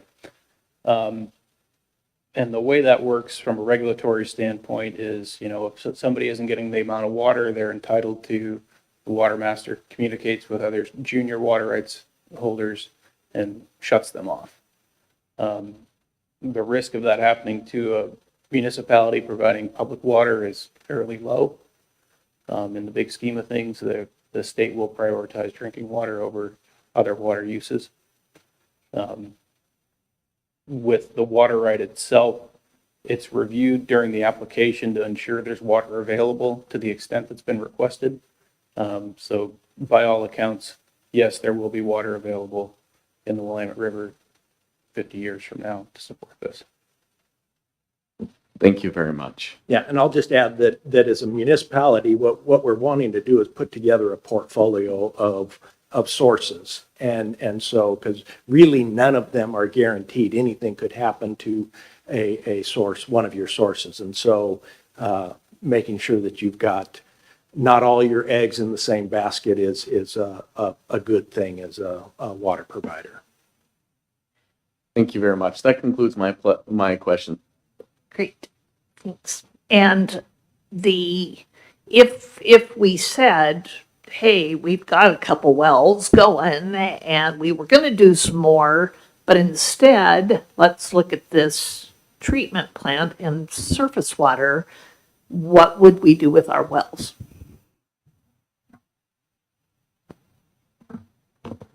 We would keep them. Yes. And so I think that it's in our interest to develop our Willamette well field. We've invested money into that already. We're real close to being able to have that flow out of the tap. And so, you know, my recommendation at this time is that we continue to pursue that. But we're at a place where we're evaluating what are the costs of some of the other infrastructure or the other options, just so that it's not just based off of what can come the quickest, but what are the impacts financially, and what are those other projects that are tied with developing these sources. Councilor Oberst? Russ, I'm looking at the staff report, and you mentioned that we have a water right on the river good through August of 26th. And if we want an extension, we will need to show sufficient physical progress towards putting that to use. So if we don't do anything towards this surface water right at the Willamette, just nothing, we could lose that right completely. It is in our interest to engage this at some level to start the process of putting a straw in the river. Because if we don't, that water right is definitely just gone. Now, whether we want to go all the way to engaging in a full-on regional water treatment plant might be a separate piece of the puzzle, but at a minimum, it is in our interest to show sufficient physical progress towards exercising that right. And is that a fair statement? Yeah, I just want to look at John and make sure that he's shaking his head yes as well. Yes, that's a fair assessment. Okay, thank you. I thought I had that, but I just wanted to make sure that I understood that completely. Thank you. Yeah, I want to emphasize that because my understanding is you used to ask for an extension and they'd go, oh, yeah, no problem. We know someday you'll work on it. And that is no longer the case. And that's why we do have to have some physical proof in order to even ask for an extension past the 2026 date. Is that correct? Yeah, okay. It's just that. So had we sat around and done nothing until 2045 and built surface water treatment plant then, we wouldn't have that water any longer, as we've mentioned. So we have to move it up some. It's just how much of it do we move and how soon we move it. Is that really our question? Yeah, that's a good summary. Yep. Okay, other questions? And I will let you know there have been discussions. Some of the points that are mentioned in here are very concerning. And Councilor Lopez mentions representation in the agreement about who sort of is driving the agreement. And one of the other interesting questions that I had focused on previously, and Christy and I've talked about, is say funding does come. I mean, we all know that there are federal and state funds out there for this kind of thing. Do they come off the top of the cost of the project, or do they come off the independent share of the project? That makes a huge difference, right? And we've been given some verbal assurances, I will say publicly, that the intent would be that the partners would share in whatever sources of funding come outside off the top of the construction. So that's what I've heard. I'm going to say it now into the record. Other questions about this? Thanks, John. Appreciate that. Again, appreciate having someone else on our side looking at it from a different perspective. It's a huge project. It's something that has been being worked on for a year or more, the regional concept that the county initiated because of these expiring rights. And as Russ said, there's been a change in the priorities of the partners, and we do need to do something, so something to work towards, but the impact on our ratepayers is going to be significant. Nodding. Quiet. Yes, to construct a full-on a surface water treatment plant does have impacts to ratepayers. Thank you. All right. Seeing no other questions. Thank you very much, Thank gentlemen. you. Appreciate that. And you'll be back. And that brings us to a report from Saber Jewel and from Suzanne Doshner on our town survey. Good evening, Council. Suzanne is here for technical support as well as moral support. And she and I presented at the town hall back on January 9th. So just give us a moment. We're going to show you a little bit of the results of that.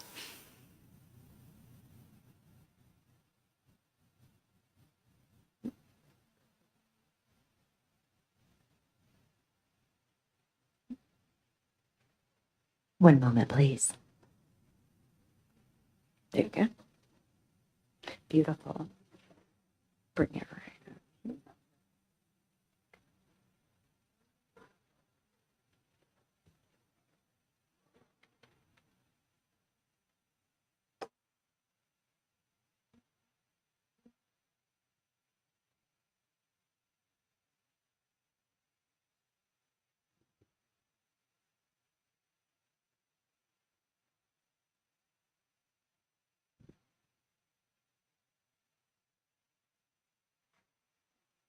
Okay.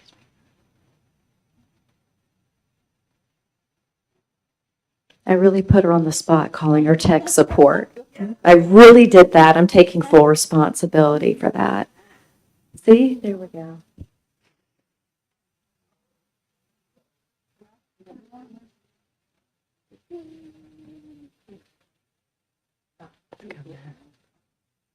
Can y'all see it now? Oh, yes. Great job, Suzanne. Thank you so much. All right. So again, this was from the town hall from January 9th.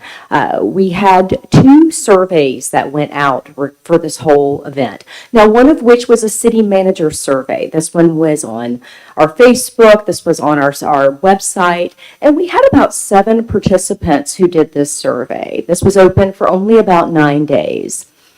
We also had a town hall centric survey. This one was advertised in our newsletter, had several more participants, but it also covered housing, branding, and the city manager search. Now, I do want to let you know the branding had an additional survey. It was Survey City for a little while here. And we had about 260 participants in that. I'm not quite ready to present those results to you. Do know that we're meeting in a branding circle. And once we get those compiled in a later date, we're going to let y'all kind of see what the city said about that. They were incredibly interesting. And just as a note, all 3 of these surveys were offered in Spanish. Now, I want to remind you, if I didn't say so before, these survey results can be offered to you in their entirety. So if you did want an opportunity to peruse these, please let me know, and I'm happy to get you copies of that. Tonight, we're just going to kind of summarize a little bit for you and kind of give you a little bit of thought of what we did. Now, please understand that these were open-ended questions. So we've done some imagery along the way to make it a little enticing, but we really wanted to kind of show you some takeaways. Suzanne took all of the results in housing and kind of compiled it into the themes. You'll see some bolded words there. You'll see 2 things on there that have an asterisk next to them. And that's just to let you know that multiple folks responded in that form about that topic. So just kind of drawing your attention to some of those concepts that you see in there and the concerns. there were a lot of questions about how to achieve affordable housing. There were a lot of questions about how to deal with houselessness or people who were near houselessness. So people wanted us to be better equipped to handle that. And then other people were talking about how much government is too much involvement, right? Where do we draw the line with our ability to fix these deep problems, right? And then, of course, we asked for solutions, and solutions came, and we were grateful for that. Now, people approached housing kind of in two different ways here. So they saw it in a sense of affordable, and then also dealing with homelessness. So people's solutions kind of varied across the board. And again, you'll see that asterisk one up top is that urban growth boundary. Suzanne noticed that that one was the one that kept coming back. How do we focus on that, right? So you'll also see the boarding houses. That was an interesting one. Somebody recommended that seniors or maybe some single folks starting out in their careers, hey, potentially living together, right, who wouldn't benefit from living amongst generations. And we know both of those folks could also have, I don't know, there's some level of being healthy, right, living amongst your peers. So that was one way to tackle those increased rents. And also people thought about it from the homeless issue. How do we put funds towards that? Small homeless shelters potentially, limiting the space, and doing conditional housing, requiring folks have work or that they are being tested before they live there. Now we gave you something a little bit to look at visually. So the city manager qualities. If you look at this graphic, you'll see the words that are the largest are the ones that were represented the most often. And of course, you'll notice that communicator is the big one here, and honesty and competence. I'm going to look at my notes here because there were some pretty interesting things that were here. People put that they wanted somebody who could not micromanage some of the things that were happening in the community. And they cited the skate park and how that was kind of born from a community member working alongside our boards and our Parks and Rec department and making that happen, and how the city assisted that dream. And so I thought that was really, really cool to bring up. Approachability was something that I thought was really interesting. A good listener, an innovator, a curious person who seeks opportunities and does not focus on obstacles. I love that. And then someone who can change their style of leadership to best assist the people they lead and can trust the people they are leading. I didn't write that, but man, I wish I did. I love that. Skills and traits. Okay, we saw a lot of that again, transparency, collaborative. I like the fact that they said team builder and team player in there. I saw that a couple of different times. Familiarity working in multicultural groups. That was important to folks because knowing that our community is so diverse, somebody who knows that that is something they are going to have to do when they get here. That they're available to the public. That was incredibly important to folks. And the balance between our relationship with the university. There were several people who mentioned the relationship with the university, but it's how much do we say no and how much do we say go, and what does that look like in that balance? Now the opportunities part, I mean, I want you to know even the words that don't necessarily look positive, when they were approached as opportunities, they were spoke of in ways of how can we help, how can we fix, how can we work together. So there's so much potential. The new projects, that's big and bold here, and you're going to see it again in the next slide, and I'll explain a little more when we get over there. But they did mention again working with a diverse community and how very, very important that is. And the challenges, again, those bottom two, internal organization after a new big project and keeping the budget on track after a large project. Can't imagine why all of these are topics of what's in mind. But also it just said that people want to see us keep doing things, sensible things, big things, thoughtful things. But somebody to keep doing these things and keeping track of how we're doing along the way and seeing it to the end. And then, of course, the thing that made me happy was seeing increased engagement with the community, because may we continue to do that better and better. So what's next? Well, obviously, we are here for questions if you have them. We're happy to answer those. And again, I will give you any of these results that you want in print or electronically. Get in touch with Phyllis or I. Will get you whatever manner is best for you to receive that information. And then next town hall is going to be probably around May. We don't have a date yet. I know May-ish, April-ish, May-ish. We're still in discussions of when that next town hall is going to be. But think about those topics, about those things you want us to ask next. And then we can get those things designed so we can ask the questions ahead of time and get people in the community excited about that. So we're happy to take questions from any or all of you.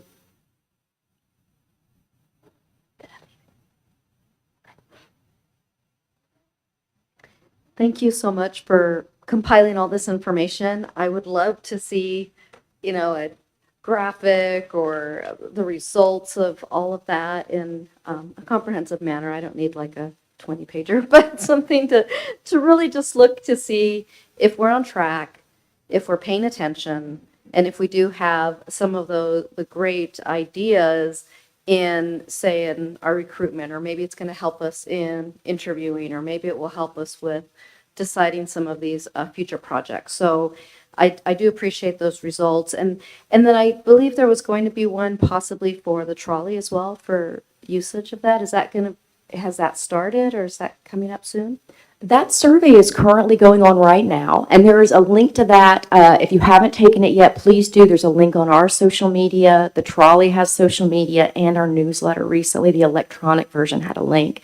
They kept that survey open so we could get it in our newsletter as well. We're doing that alongside the City of Independence, and I'll be working with them to see how we're going to get those results, and I'm looking forward to that as well. So thank you so much for asking about that. Councilor Lopez. Thank you, Madam Mayor. Thank you very much for putting this together. I love seeing the word clouds. That's a really helpful way of digesting the information. I echo Councilor Salinas Olivero's desire to have some of this accessible to us as we engage in future steps of our city manager search. As you noted, worded much better than I could put much of that myself. So leveraging the power of community to make certain that we're pulling in the best city manager, the best future leader locally here that we can. I recognize the amount of work that goes into all of this, and I thank you for that. I'm a little concerned about the low number of responses in some of the surveys. I recognize that some of these surveys, I think you said one, we had huge response, but others were in single digits. What can we do as counselors to help ensure that we get higher levels of engagement in those surveys in the future? Higher levels of engagement not only mean more diverse opinions, but also it creates a statistical level where it's more representative of the community as a whole, which is our hope for these things. What can we do to help? I am so glad you asked. The difference between the branding survey, where we had so many, and these is time. We only had about 9 days to have those up. We had kind of a quick turnaround. So it was really about us planning better, departments and through Christy, to make sure that we got that information and that we weren't, we got a town hall coming. We want to make sure we get some input, right? So it's really about time, and it's about planning. And I think that's the difference maker. What I have found is folks in our town really love to respond and when given the opportunity. And I think that was just us needing to build in more time to do that. So I appreciate that question. Yeah, it was really about that town hall was, we used that to be the public input portion of our city manager process that we needed to do. And yet we couldn't have a long lead time on that because of moving forward on our schedule. So yeah, that one was a little rough. Yeah, Councilor Salinas Oliveros. Thank you, Madam Mayor. I wanted to ask, you were saying that a lot of these surveys are on the social media and on our webpage. And I'm assuming, do we directly send out any type of communication, like say to Western, have your students fill this out, or Central School District, hey, send this out to families, send it out to the high schoolers, send it out to the middle school. We might get some fun responses, but I think it would be, I'm really curious, what our different populations that make up a large group of our community would say. And I don't know if that's something that we can do or just have that collaboration or a point person to say, can you send this out to students? Can you send this out to families? Can you send this out to different groups? You know, our senior centers, all our different, just, I don't know if that would help in any way, or even put it in some of the church bulletins, or I don't know, just because of the social media is great. I don't have a lot of social media myself. The website is great, but not everybody goes to the website. So I'm just curious, like what other ways and other forms that we're doing this. Y'all are asking questions that are making my heart sing right now. I love this one because the relationship that we have now with Western, the folks who do the social media, and with Central School District is incredibly strong. So the juicy tidbits like that go straight to Western social media. Where they get the most engagement typically from our stuff is through their Instagram stories. So they will put a lot of stuff and reshare stuff with links in there, especially for our upcoming trolley event, the Dress Like Fred event. They're going to be putting that flyer directly out. So we're thoughtful in what we send them. Anything trolley related certainly is going to get their attention, but we definitely want to get the student groups involved in coming to more city council meetings and the boards and commissions, right? Understanding how all those things are connected to their life here. Because I really want some of these students to stay here, you know, forever and ever. So that is one way. Central School District is a little different. We have to make sure that we go through the processes there. And I am glad that my counterpart there is protective of our teachers to make sure they're not getting flooded by too much. So again, it's all about the planning, right? The event that you all do and how for the Dia de los Muertos event, that is something that I want to make room for always. So that those events that we really can engage the students. Again, it's planning. What are those ones that we want to make sure that we make time for Emily? So that's a great question. We're going to continue to find those avenues because you're right. We can't cover everybody with just social, and a lot of that has to be word of mouth. So the church bulletins is one place I think we do need to find a pathway. If you're a member of a church, please let me know, and I can work directly with anybody over there to see what's appropriate to put inside those church bulletins, because it's all about targeted, sensible messaging. So any ideas are welcome, and I really appreciate the ones you just offered. Counselor Opers. So I don't know if this is still the case, but 15 years ago, you could ask Western to do a small survey at registration time, and every student had to answer the survey to get registered. And so it would only be 2 or 3 questions, and they had to be really short, you know, tightly worded things. But you might see if they still can pull that one off, because that would be a really nice thing once a year to be able to reach every student on campus and get their opinion on some small piece of what we do. And I don't know if that still works, but it used to. Counselor Belt. Well, while that might not be an option, if that's not an option, perhaps something very appealing at what they used to call the new student feed. I'm sure that's what you're just saying. Yeah, where you get the students over to the table because they have to have their passport stamped, and you say, I got to ask you 2 questions, bing, bing, and you get a goodie for that. So that's probably a much better fit. You're a mind reader, because that's what Suzanne and I wrote down, was that would be a good opportunity to do that. So any other thoughts? Okay. All right. Good.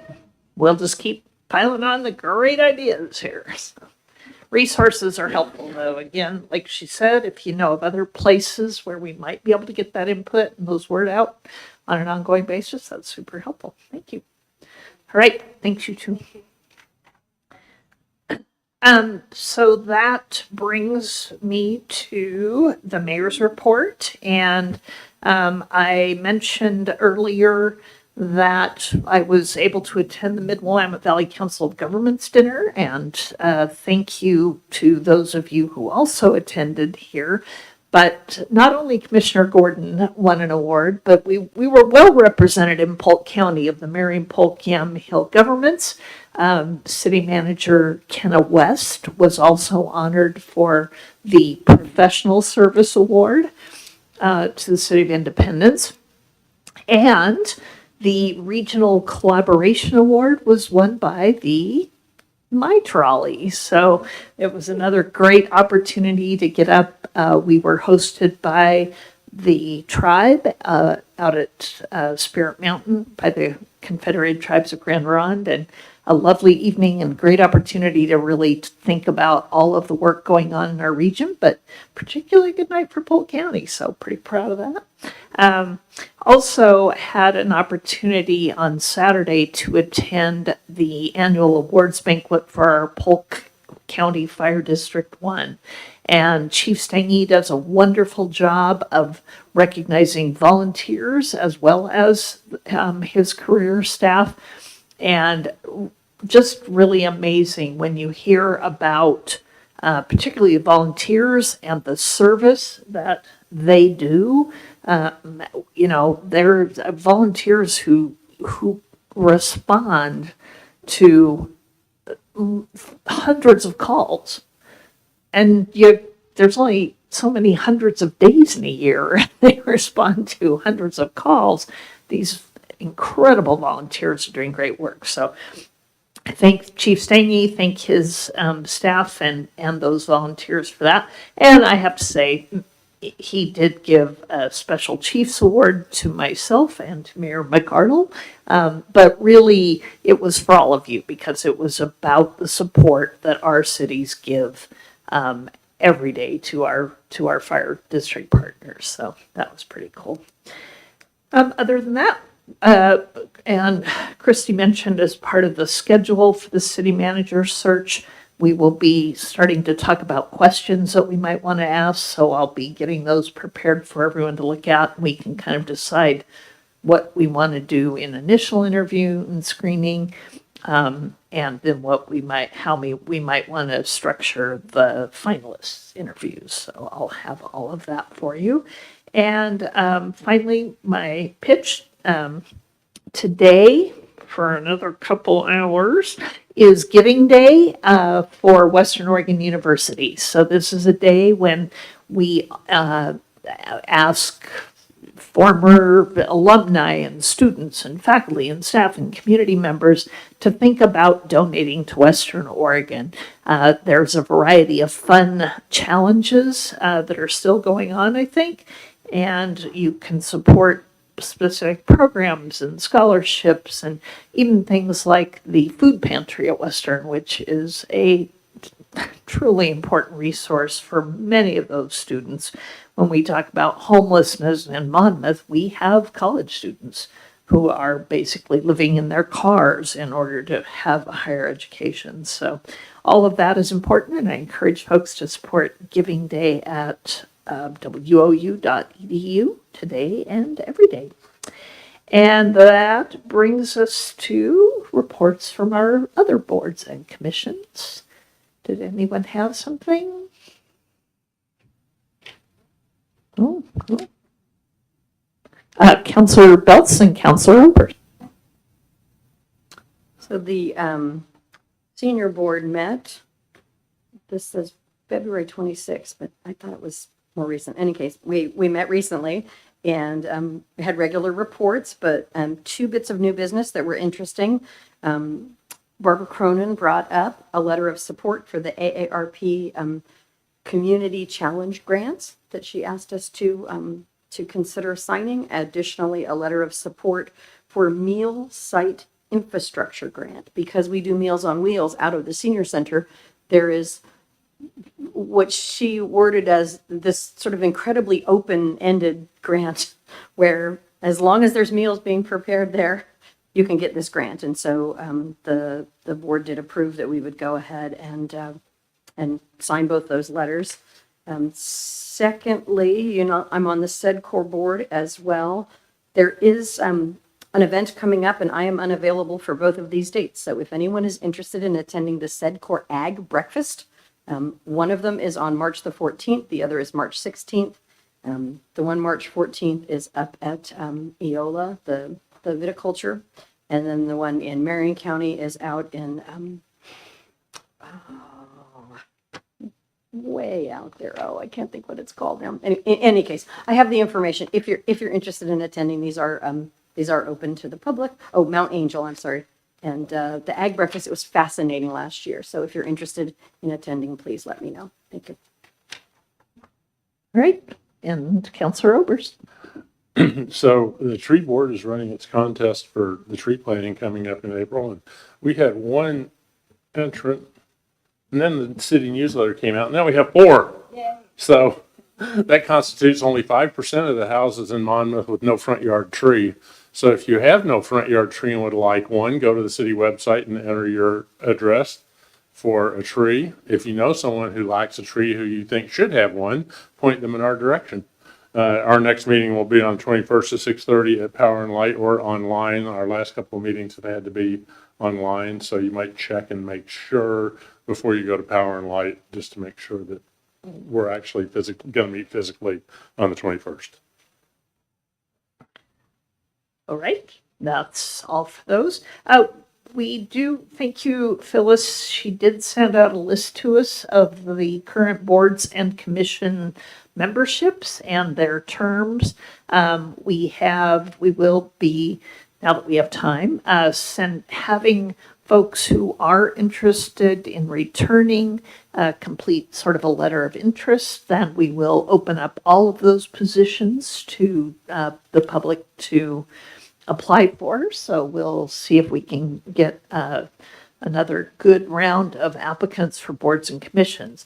We have one this evening to consider, and that was sent out to you. Marcus Axford is interested in our historic commission. And I think if you read the application, you will find that Marcus is a Monmouth resident and has been a Monmouth cheerleader for all the years I've known him, which was since he was a kid, and has really taken an interest in history, started a history podcast and doing some other work, and is applying to be an out-of-town member on the board or commission. And Phyllis, you confirmed that there is an opening for one out-of-town member on the historic commissions. Yes, I did, Mayor Coons.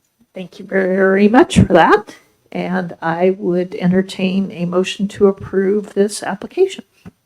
So moved. Second. Thank you, Councilor Obers for the motion and Councilor Salinas Oliveros for the second. All in favor, please signify by saying aye. Aye. And I hear none opposed. So there will be an appointment, and Marcus will be hearing from the staff person responsible for the Historic Commission about membership. So, and you don't usually come to these things, so it's awesome to see you here. Thank you, Marcus, for sitting through the whole meeting for that. At this point, then, I will turn things over to our city manager, Christy Worster, for her report.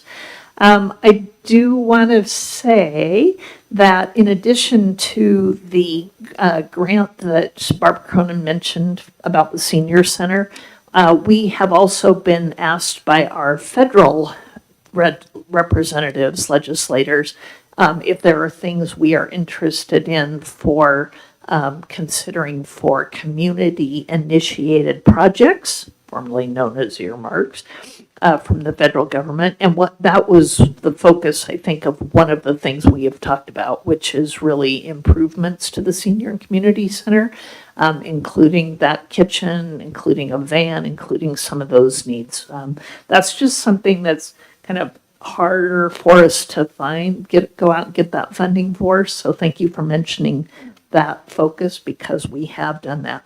And also we have had an opportunity to get some additional directed funding, and I will let Christy Worster share the news about that. Thank you, Mayor. It has been a very exciting week here at the City of Monmouth, starting with the Regional Cooperative Project Award for the My Trolley. That was really a great opportunity to be part of that recognition for the City of Monmouth.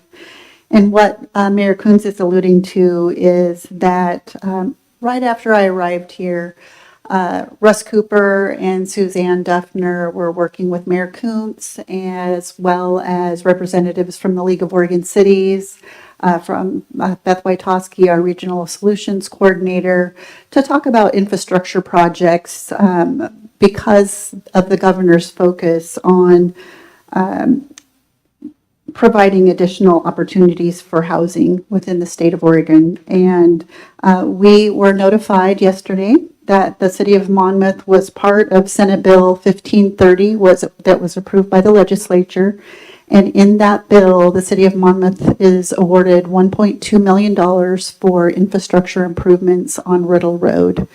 And at the completion of those projects, that will provide up to 192 middle housing units for the city of Monmouth. So that is a really great project. We look forward to working with our county partners and developers on bringing that project to fruition, which will be phase 2 of the development there on Riddle Road, which would be north of the creek. So it's bringing that bridge up out of the floodway, and so that can allow for that future development, and also that exit in the event of an emergency for Monmouth residents out Riddle Road. So we're really excited to bring that project forward, and I'm really proud of the staff for the work they did in putting the request together. So kudos to them. And we were also awarded our 20-year plaque for Tree City USA, which is another great program that the city of Monmouth is proud of. And I was excited to see that plaque arrive as well. Susie Marston attended the City County Insurance Services Conference, and the city was awarded the Excellence in Best Practices Award at the conference this year. So another testament to the great work that staff is doing to ensure both safety and compliance with all regulations in protecting and mitigating our risks with our insurance carrier. And let's see, in celebration of all this, we are going to be hosting a volunteer recognition dessert on March 14th. So if you haven't RSVP'd for that, please do so. It'll be an opportunity to celebrate with all of our boards and commissions about the great work that they're doing in volunteering their time to the city of Monmouth. And finally, just one last notification. I was going to share about Woo Giving Day. I was looking on their website today, so thank you for mentioning that, Mayor. But Western Oregon did submit a street closure request to the city, and that's to support their Steamline project. And so they've requested a closure of Monmouth Avenue and Church from March 17th to September 27th. And so be looking for that. Our emergency services have been notified, and there will be one lane of travel that, we can take down the barricades if necessary so that they can get the emergency vehicles through if necessary. But that they have submitted that so they can work on their steam pipe project, and that'll be great to have that project completed. So with that concludes my report, and I hope you have a great evening. Yes, thank you. And again, as part of that Senate bill that was mentioned, 50 projects were submitted to the state legislature for consideration. 22 of those projects that are specifically dedicated to increase affordable housing opportunities around the state. 22 were selected, and so we were one of 22. And actually, we did pretty well in this area. Independence got $500,000 for one of their projects, and West Salem got some veterans housing included. But I really want to thank Suzanne as she submitted 4 potential projects, and ranging in cost from $750,000 to 1.2, and we got the 1.2. So, woohoo! And now we have 2 years to complete the project of getting that Riddle Road bridge just at the north edge of town up above the flood line. So changes our public works probably plan a little bit, but It's a really great opportunity. So thank you for that. And in fact, that brings us to council comments or announcements. Councilor Bell. So the first week the trolley was here, I was riding the trolley and I had this really silly idea that came to me. And this is one of the things I love about small towns. I thought to myself, wouldn't it be fun if we all dressed up like Mr. Rogers on his birthday? And I offhandedly mentioned it to Sabra, and next thing we know, March 20th, which is Fred Rogers' birthday, you're invited to celebrate Mr. Rogers' birthday, March 20th, on my trolley from 11 to 5. Ride the trolley wearing cardigan, ties, and sneakers. Take photos of yourself to share on social media with hashtags, hashtag Happy Birthday Mr. Rogers or hashtag Dress Like Fred. There will be all kinds of people that within the city, folks like me, some other folks that you may recognize, riding out on the trolley that day. So just please come out, celebrate his birthday. It'll be an awful lot of fun to ride the trolley, and it's free. Councilor Opers. I used to have a cardigan we called Fred in Mr. Rogers' honor. So I have two things. First, story time. Remember that Monmouth Independence story writers have been producing wonderful stories for an evening at the Brew in downtown Independence this Friday at 8 o'clock. This event is oversubscribed, so that we're already planning the third iteration of Monmouth Independence Story Time, and this time it'll be in Monmouth. Date to be announced, location to be announced. So come to Brew this Friday at 8 for some good stories.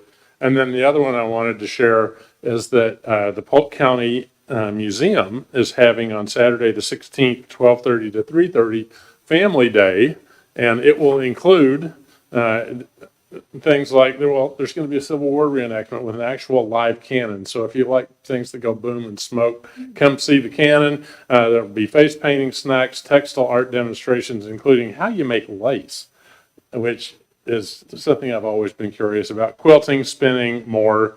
So this is at the fairgrounds at the museum, again, Saturday the 16th, 12:30 to 3:30.